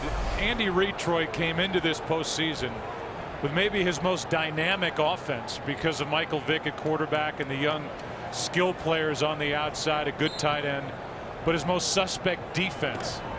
So far, the offense for the Eagles hasn't been able to do much against the Green Bay defense run by Dom Capers. That's right, and give this Packers defense some credit. 6 times this year they've held opponents to under 10 points.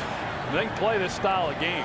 Flag is thrown as Michael Vick is looking for room to run, and he picks up 1, but a flag is down. The official threw his hat as well. Well, we saw Winston Justice on the previous play come out a little bit earlier with Clay Matthews over the top of him. And this is what he does this time when he stayed in there and actually got off on the snap. He tackled him. There are 2 fouls on the play by the offense. Illegal formation, number 74 lined up in the backfield. That penalty will be declined. Holding, number 74 offense. That penalty be accepted. 10-yard penalty. 2nd down. What a mess for Winston Justice. First he had the false start, then he was guilty of 2 fouls on the same play. And the reason why the official threw his hat is that same official threw the flag, and so the next thing you throw is your hat. If there was a 3rd foul, it would have been a shoe. That's first and 25. what I was wondering, if there was a 3rd, what it would have been. Shoe. Morelli said 2nd down is 1st and 25.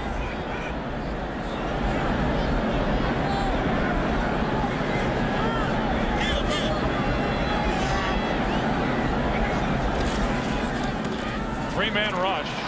Vick getting heat from behind from Matthews, and the pass is complete to Avant.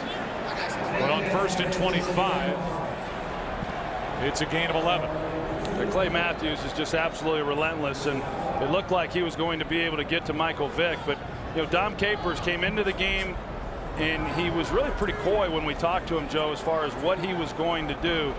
And Clay Matthews kind of let it out that Charles Woodson was going to be somewhat of a spy, but he's really changed it up based on what we thought he was going to do coming into the game with the blitzes, although he has picked the blitzes up going back to the last possession and a little bit more here.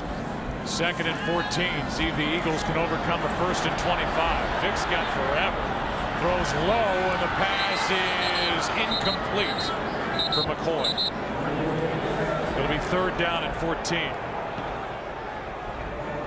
Vick just could not find anywhere to go. Only a 3-man rush, so 8 guys dropped in coverage, and Vick couldn't find anybody open. Yeah, and to go back to this Packers defense, I mean, this was an offense for the Eagles that through this season was averaging right around 390 yards a game, #2 in the National Football League.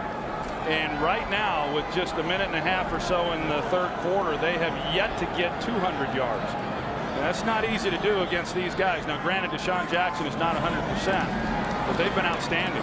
It's 3rd and 14 over the middle. Pass is caught for a 1st down. Avant, who dropped a couple last possession. This one 21 yards and a 1st down. That was a really nice route, and then Michael Vick throws a perfect ball because there was a tight window in the middle. So there was 2 linebackers and then a safety over the top of that. You had to fit it in there to Avant, and Avant, who we have seen, he's dropped some of those same types of throws. He makes a big one there. 21 yards on 3rd and 14, and so a 1st down at the Green Bay 37. Under a minute to go in the 3rd quarter. Cutting it back is McCoy. Good run by LaShawn McCoy, who's got 10. Shields forced him out. They're going to mark him half a yard short of a 1st down. Boy, LaShawn McCoy is one of those players that I've just been more and more impressed with each time I watch him play, and the things that he does. He, in this offense, to be the tailback, running the football probably is the last thing that you're asked to do, and the first is catching the ball, which he's done outstanding. He leads the team in receptions, and then blocking, and he's gotten better there, but he's got great explosiveness. Handoff for the 1st down up to the 25, McCoy. And if the Eagles want to, they can let the 3rd quarter expire as they try and drive toward the end zone. I'm not so sure I would right now with an 11-point deficit. I think I'd try to get as many plays off as you could, and they certainly could have got another play off here before the end of this 3rd period. But they will have the wind at their back in the 4th quarter. So they let the 3rd quarter expire. It's 21-10 Green Bay. Philly with the ball. 1st down when we start the 4th. Back after this from your local Fox station.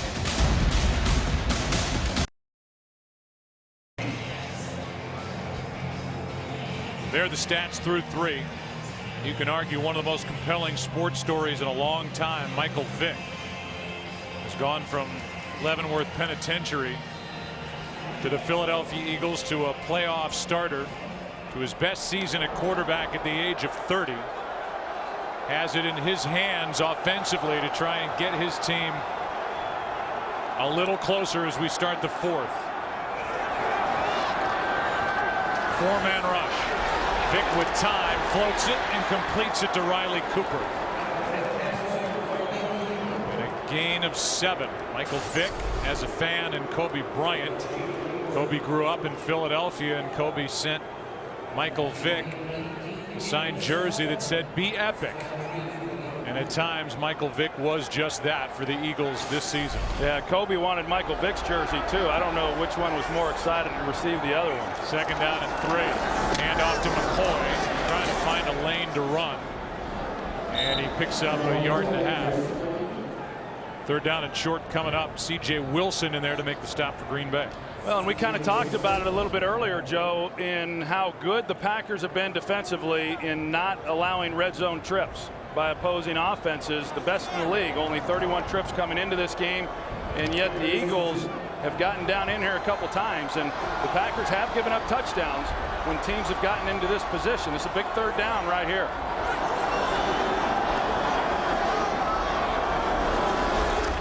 They hand off to McCoy, and McCoy is wrapped up short of a 1st down by Clay Matthews. Who else? And now a decision. You're down by 11. You've got 4th down and 1 yard. And here comes a field goal unit, much to the dismay of the crowd here in Philadelphia. It was just a nice play by Clay Matthews. He's able to get off the block of Winston Justice and then make the play in the backfield to keep them from picking up a 3rd and short situation. The Eagles have failed to convert on several of those 3rd and 3 or less. But I think that's the right decision by Andy Reid. Makes it an 8-point game if Akers hits from 34. And he does not. David Akers pulls it. He has missed 2. So Andy Reid decided to try for the field goal, played it safe. Akers cannot hit from 34. And it's still an 11-point game here in Philadelphia. Today's game on Fox is sponsored by Visa. More people go with Visa. By Subway Restaurants. Start the year right at Subway. Subway, eat fresh. And by State Farm. Like a good neighbor, State Farm is there.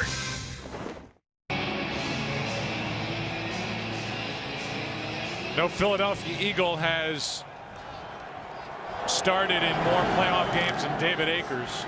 And nobody feels worse about his day than David Akers, number 2 on the sideline for Philadelphia. He's missed 2. And what's an 11-point game? He just missed from 34. Green Bay starts with it up 11. Hand to James Starks. And the rookie cuts upfield. Chaney is there. And a gain of 3. It's interesting when you talk to Sean McDermott, the defensive coordinator of the Eagles, talks about the different personnel groupings that the Green Bay Packers run in offensively. And he said we have 4 or 5 plays that's really called for any personnel group that's out there. But the Packers are huddling up on the sideline. Players have their coats on, then they take them off, and certain guys run on the field just before the huddle and the play's called, trying to make it more difficult on the defense to match up. Here's Starks trying to rip the ball out of there. There's Michael, a gain of 3. Well, I've been impressed with the job that the Packers have done, running the football here this afternoon. And John Kuhn in particular, of course, Starks getting the bulk of the carries and doing a good job with them, but Kuhn is the lead blocker. They've been able to maintain pretty good balance throughout this game between run pass.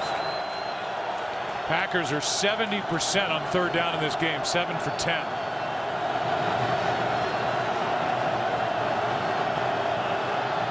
Third down and 3, a blitz off the edge, quick throw, complete 1st down, Driver.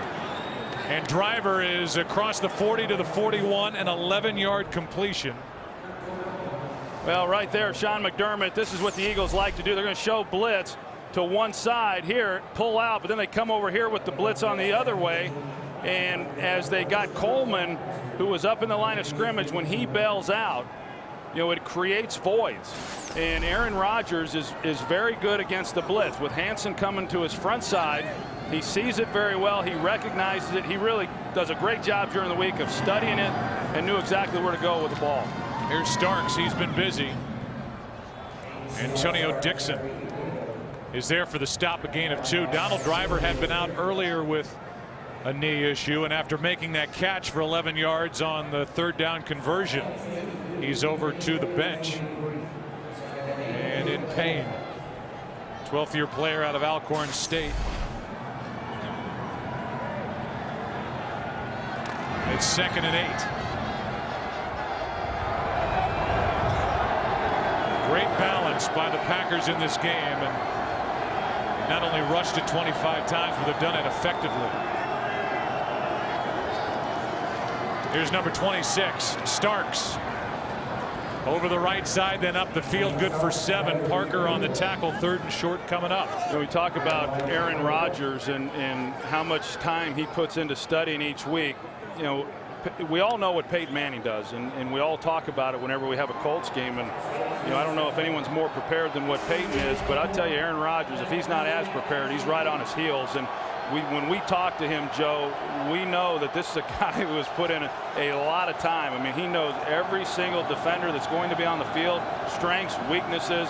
It's not surprising then that he's able to come out here and just play as well as he does. Here's John Kuhn on 3rd and 1, and a big play is made. Foku came through, made the play, a loss of 3, and a hold on 3rd down for this Eagles defense. Yeah, you're going to see Foku right here, 53. He's just able to shoot the gap. They're not able to get an offensive lineman up to that level to block him, and he's then meeting Kuhn in the backfield. And another good stop really by the Eagles defensively in being able to force a punt here, give the ball back to their offense. Mastay held Devin Hester in check last week, the best returner in the game. Now he's dealing with Macklin. And Mastay knocks it out of bounds. No chance for a return. We'll see where they mark it. They will mark it outside the 25 at the 27. 8:50 left in the game. Back to the field, Michael Vick. Eagles trail by 11. Well, what's happened so far today? Aaron Rodgers has thrown 3 touchdown passes. First one to Crabtree, that one to James Jones. A fumble led to 7 quick points on a completion to Avant for 24 yards, but then the Packers answered. Brandon Jackson carried it in. And it's 21-10. Eagles have it, 8:50 left. Big part of this game is the running of James Starks. He's got 108 yards, which is a Green Bay postseason rookie record. Michael Vick, 13 of 23, 185. He's carried it 5 times for 30 yards. Over the middle, pass is caught. Deshaun Jackson down the sideline, hops out of bounds. And a nice completion to Jackson on 1st down of 19 yards. Yeah, just zone coverage, and when they drop Clay Matthews then into coverage, and they've got the crossing route by Deshaun Jackson, he's forced to try anyway to pick him up. And as good as Clay Matthews is, that's a little bit of a mismatch trying to run with Deshaun Jackson. That is his first catch of the game. You know, that's where we've seen the Eagles really have their success. They haven't been able to get anything going down the field vertically like we're used to seeing, but they've had a lot of success with those shallow and intermediate crossing routes. Winston Justice has been replaced at right tackle by King Dunlap. Justice had a rough series last time the Eagles had it. This pass is complete.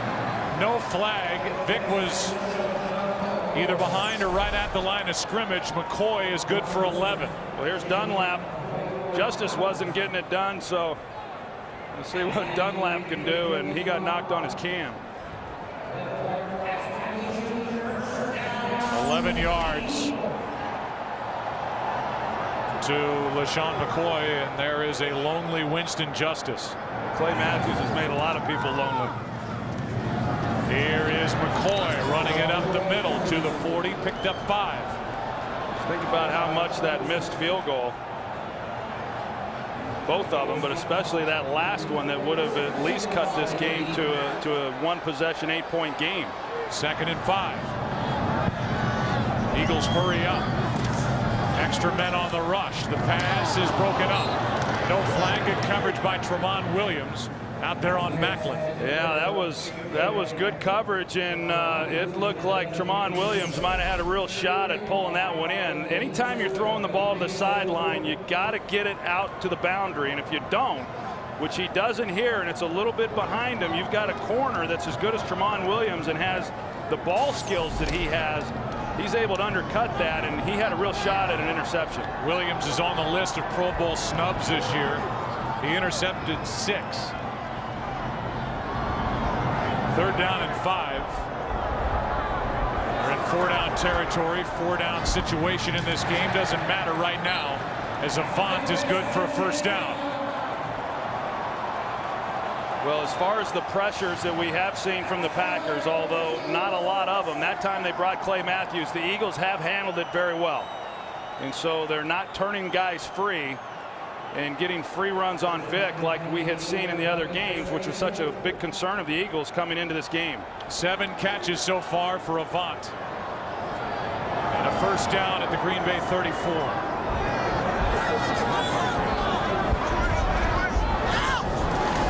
Blitz coming from the Packers. Pump fake from Vick. Can't find anywhere to go. Spins out of trouble. Had a wide open Selleck and could not get it to him. He just couldn't get his feet settled because Selleck was wide open, Joe, and it looked like Vick saw him. You're going to see Selleck. He's just helping out in coverage, and then once he recognizes that, okay, Vick's in trouble, I'm going to get open, and there was nobody around him at all. And once he turns here is where he had a chance, and you see how long it then took him to, he could have just tried to set his feet and make a better throw, but that would have been a huge gain if he'd been able to get the ball into Selleck's arms. Only 1 catch for Brent Selleck. 2nd down and 10. Vick over the middle, hits McCoy. LaShawn McCoy has a 1st down inside the 20. Down to the 18-yard line, 16 yards for LaShawn McCoy. Well, LaShawn McCoy was basically just helping out in coverage and trying to put a chip on Clay Matthews, and Vick's able to find him.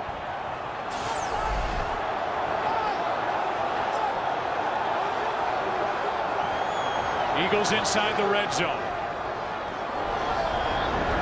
They've been inside twice. They do not have a touchdown from this spot, and a good play is made. Jarius Wynn tripped up Michael Vick. And a loss of 1. Vick gets up wincing. You see Wynn, he actually got blocked, but Harriman's, it looked like, was the guy who was blocking him, and Wynn just got thrown right into the path of Michael Vick. And it's a sack for Jarius Wynn. 2nd and 11. Over the middle, Selleck takes it down inside the 5 to set up 1st and goal at the 3. That's that middle of the field. A.J. Hawk is getting so deep to try to protect the end line, or the goal line, that is, and you see that Selleck, he just comes off the ball, turns around, and he's got a nice 8-yard cushion in front of A.J. Hawk for the easy completion.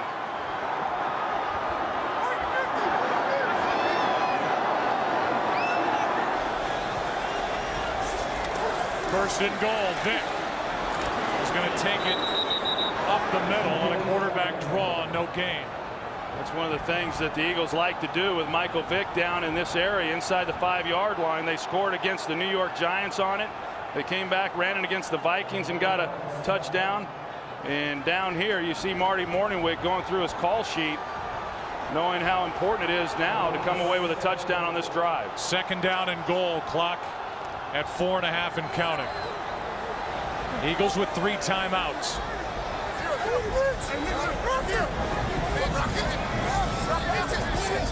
Riley Cooper in the backfield.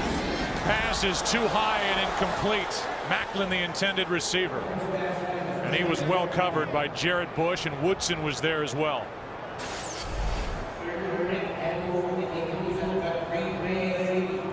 They got 2 guys going with Jeremy Macklin. They feel the pressure inside, and that's, again, goes back to where the Eagles have had their success and on those shallow crossers. And you're right, there just really was nowhere for Vick to go with the football, and this brings up a critical 3rd and goal.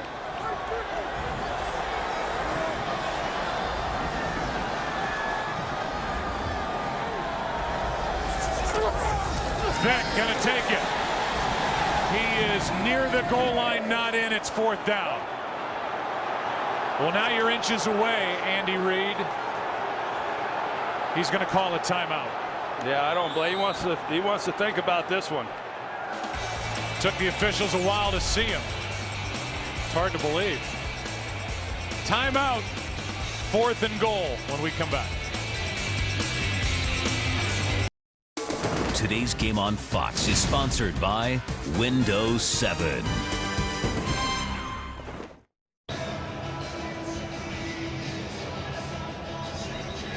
Andy Reid called a timeout, and he is keeping the offense on the field. Yeah, I'm surprised, Joe. I mean, I know it's tempting, and from 1 yard out, a little less than a yard, you know, you want to come away with a touchdown. You got to get one at some point, but you also have to be able to cut this game to a 1-possession game, and you have to have points. I just think you have to kick the field goal here.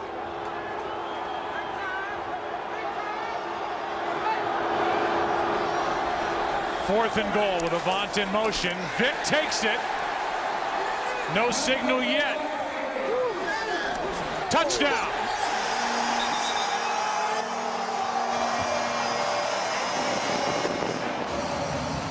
And Andy Reid's going to go for 2 to try and make this a 3-point game. Now quarterback sneak. He just takes it right over Nick Cole and Mike McGlynn, the center. It was close. But he clearly broke the plane. And this to make it a 3-point game. This season, the Eagles were 1 for 2 on 2-point conversions from up above. Vick got the ball across the goal line.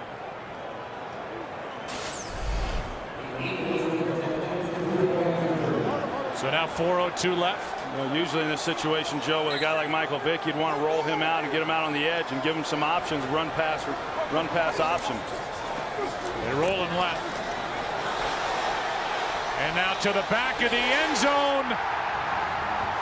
Selleck may have been out of bounds before the catch.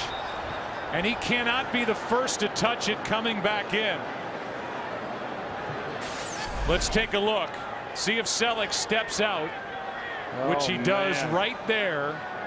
And even though he makes the catch and the feet are in, it won't count. Yeah, he just lost track of where he was. Pass, number 83, receiving team. Player went out of bounds, did not come back inbounds. The try will be over. So it's still a 5-point game. So Selleck lost where he was on the field, stepped out. And with that step right there, 2-point conversion fails for Philly, and it's a 5-point game.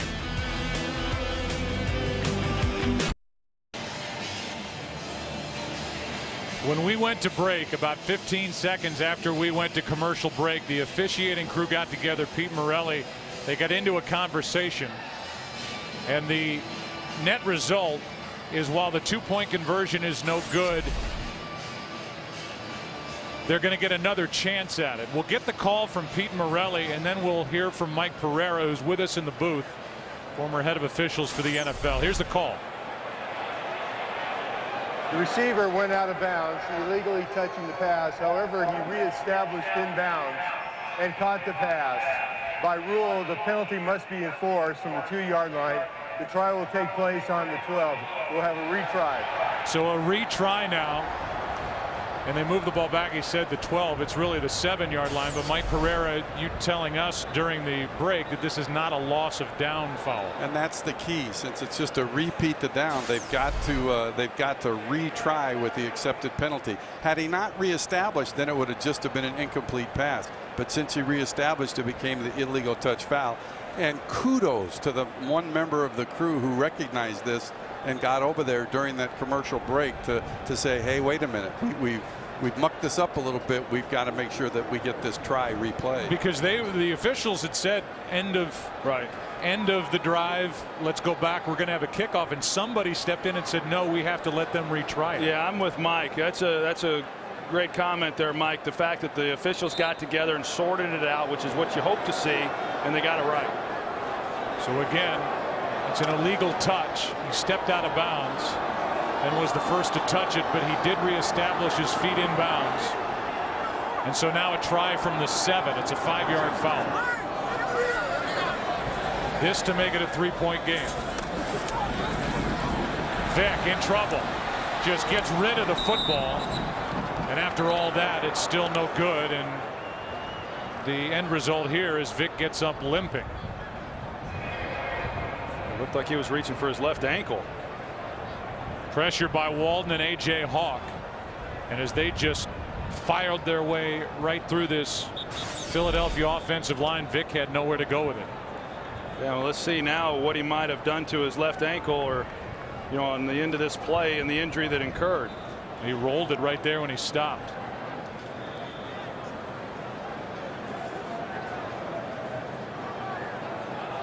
That's Vick on the bench prior to that second try for the 2-point conversion. When the bench was alerted, they get another shot.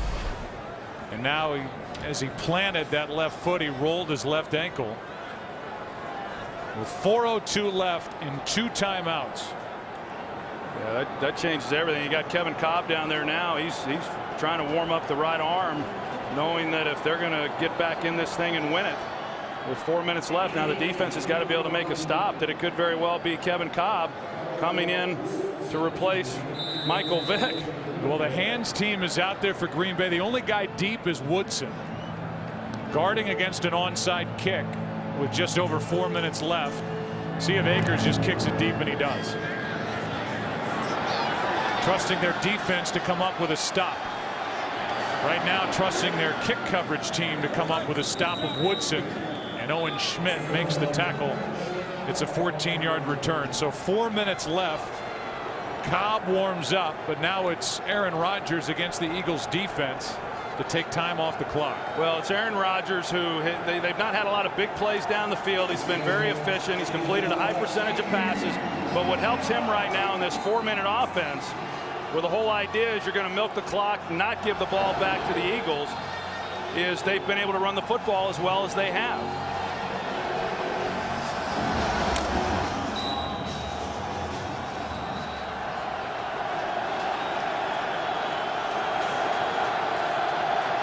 Starks at tailback. He has taken over that spot. The rookie, number 44, gets it right up the middle. Brought down just shy of the 25, and a timeout taken by Andy Reid. And the Eagles, they have 1 remaining. Super Bowl Sunday is going to be a good night. The Bridgestone Super Bowl 45 halftime show starring the Black Eyed Peas. Sunday, February 6th, right here on Fox. If you're wondering about a team like Green Bay, there has been no NFC number 6 seed to make the Super Bowl. The Steelers won it in 05 as a 6th seed in the AFC. There have been 3 wild card teams over the last 10 years to win it all. Well, it's hard to do. It's been easier, it seems, in recent years for teams to play in the wild card game and go on to the Super Bowl. But I would just say that I'm not so sure there's been a number 6 seed anywhere near as good as this Green Bay Packer team. 2nd down and 7. Eagles have 1 timeout.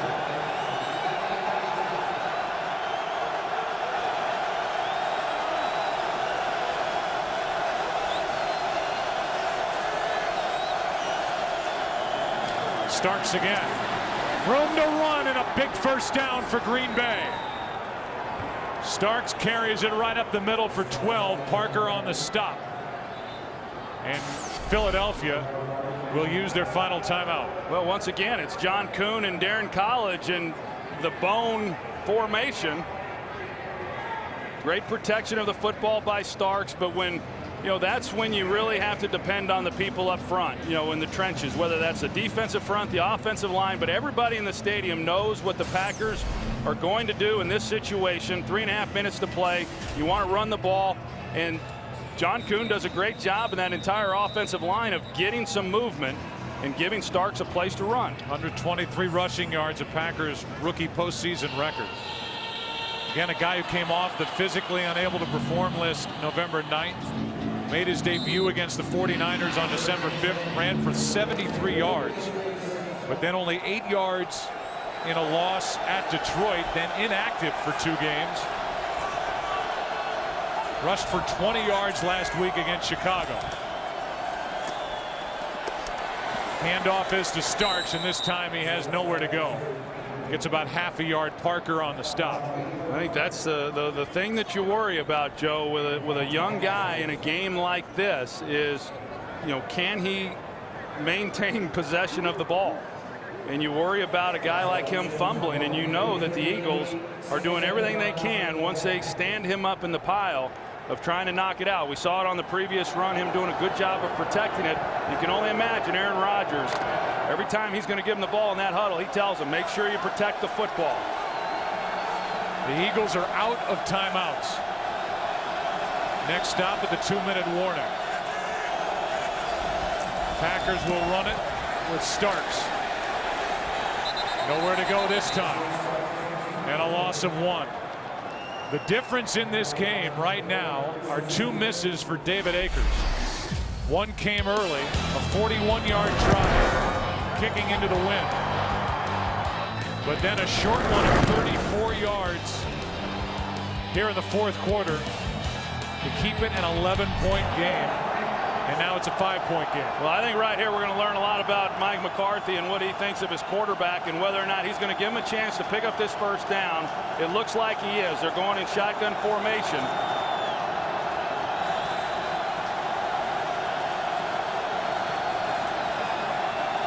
Trusting Rodgers to throw it, and he's sacked.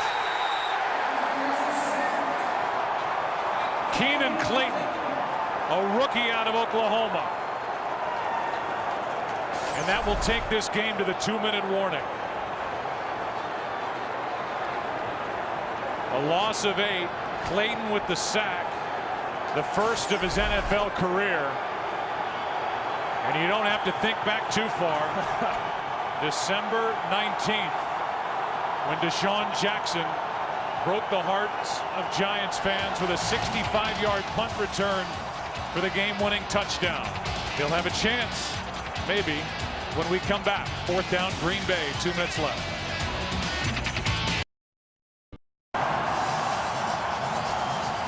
Biggest test in the career of Tim Mastay, first-year player out of Kentucky, trying to do what Matt Dodge and the Giants couldn't do the 19th of December, and that's keep the ball away on the punt from Deshaun Jackson. You can only imagine what's going through Tim Mastay's mind right now.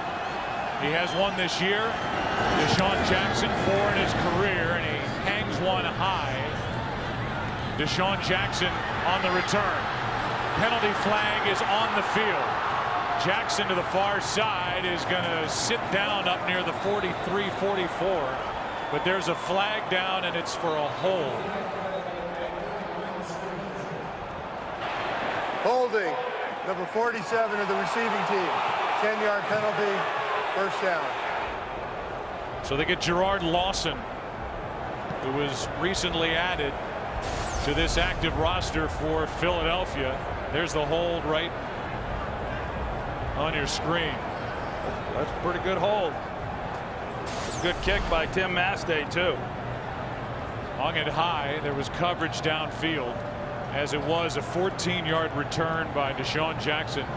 Here's Michael Vick. We have Chris Myers down there, and he reported to us during the break that Eagles sideline was trying to take the helmet of Michael Vick away so he couldn't go back out there. You remember he limped off the field the last time the Eagles were trying for that 2-point conversion. But he's back out there. They've taped his left ankle, trying to fortify it, and they're going to mark the ball at the 34. Eagles need a touchdown. 1:45 left. No timeouts. Dom Capers has blitzed a little more here in the second half with a hobbled Michael Vick. Will he be more inclined to bring the blitz, or will he play coverage? 66 yards away are the Eagles. A blitz. Vick over the middle. Hits Jackson, has room. Deshaun Jackson tripped up by Bishop, but he takes it to the 37. 29 yards from the electrifying Deshaun Jackson. That's what happens when you're blitz. It's man-to-man right there, and you see they've got a missed tackle there by Charlie Pepper in the middle. He was cluing on Deshaun Jackson as soon as he came off the line of scrimmage. He just failed to make a tackle. Not easy to do against a guy as dynamic as Jackson in the middle of the field. Officially 28 yards for Jackson. First down, Philadelphia. Vick floats it. Selleck out of his reach. And then he gets a hit from Nick Collins. Yeah. No flag. Yeah, I was looking for a flag as well. A ball that sailed on Vick, and let's see if he was defenseless and where he hit him. He came in with the shoulder. He didn't go, it didn't appear, Joe, that he went to the headgear. Good hit by Collins low. Good no call. But Selleck is slow to get up. No penalty flag is thrown. So no 15-yard pickup for Philadelphia. Philadelphia will be charged with timeout. Since the clock was not running at the time, there will not be a 10-second run. They're saying because Selleck can't get up.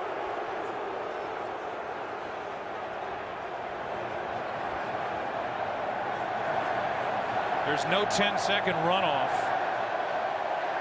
Philadelphia's out of timeouts. You heard Pete Morelli reference it, and they basically charge a fourth timeout, but there is no runoff. There's 1:06 remaining, and Selleck, who got popped by Nick Collins, cannot get up.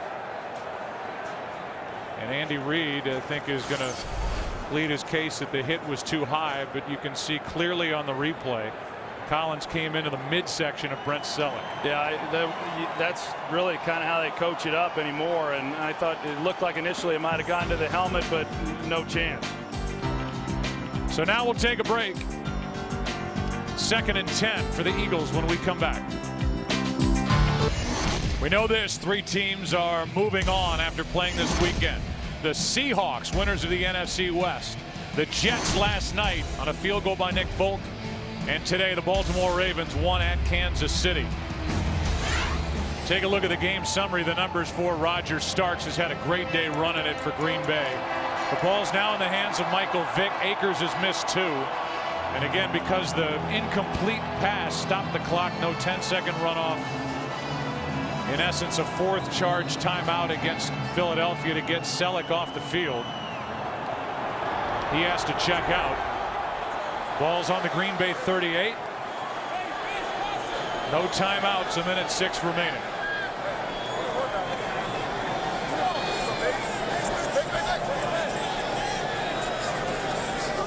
Matthews coming on a blitz, and the pass incomplete for LaShawn McCoy. Now it's 3rd and 10. Well, we'll see what they're able to do here, and on that play there, Dom Capers just comes with a 4-man rush, and he had Charles Woodson locked up in man coverage on LaShawn McCoy. And what we've seen from Capers now throughout this game, and especially here in the second half, is he's mixed things up awfully well. He hasn't allowed Andy Reid or Marty Mornwick to get too locked in on what they're doing on that side of the ball. It's 3rd down and 10. 4-man rush. Pass caught. That's Riley Cooper. And a huge first down for Philadelphia. Big catch by the rookie out of Florida. And Vick will not clock it. He's going to run a play. Pump fake. Vick toward the end zone. Intercepted. Tramon Williams. And with that, the Green Bay Packers will take this one in Philadelphia. Riley Cooper, the intended target, and Tramon Williams intercepts it.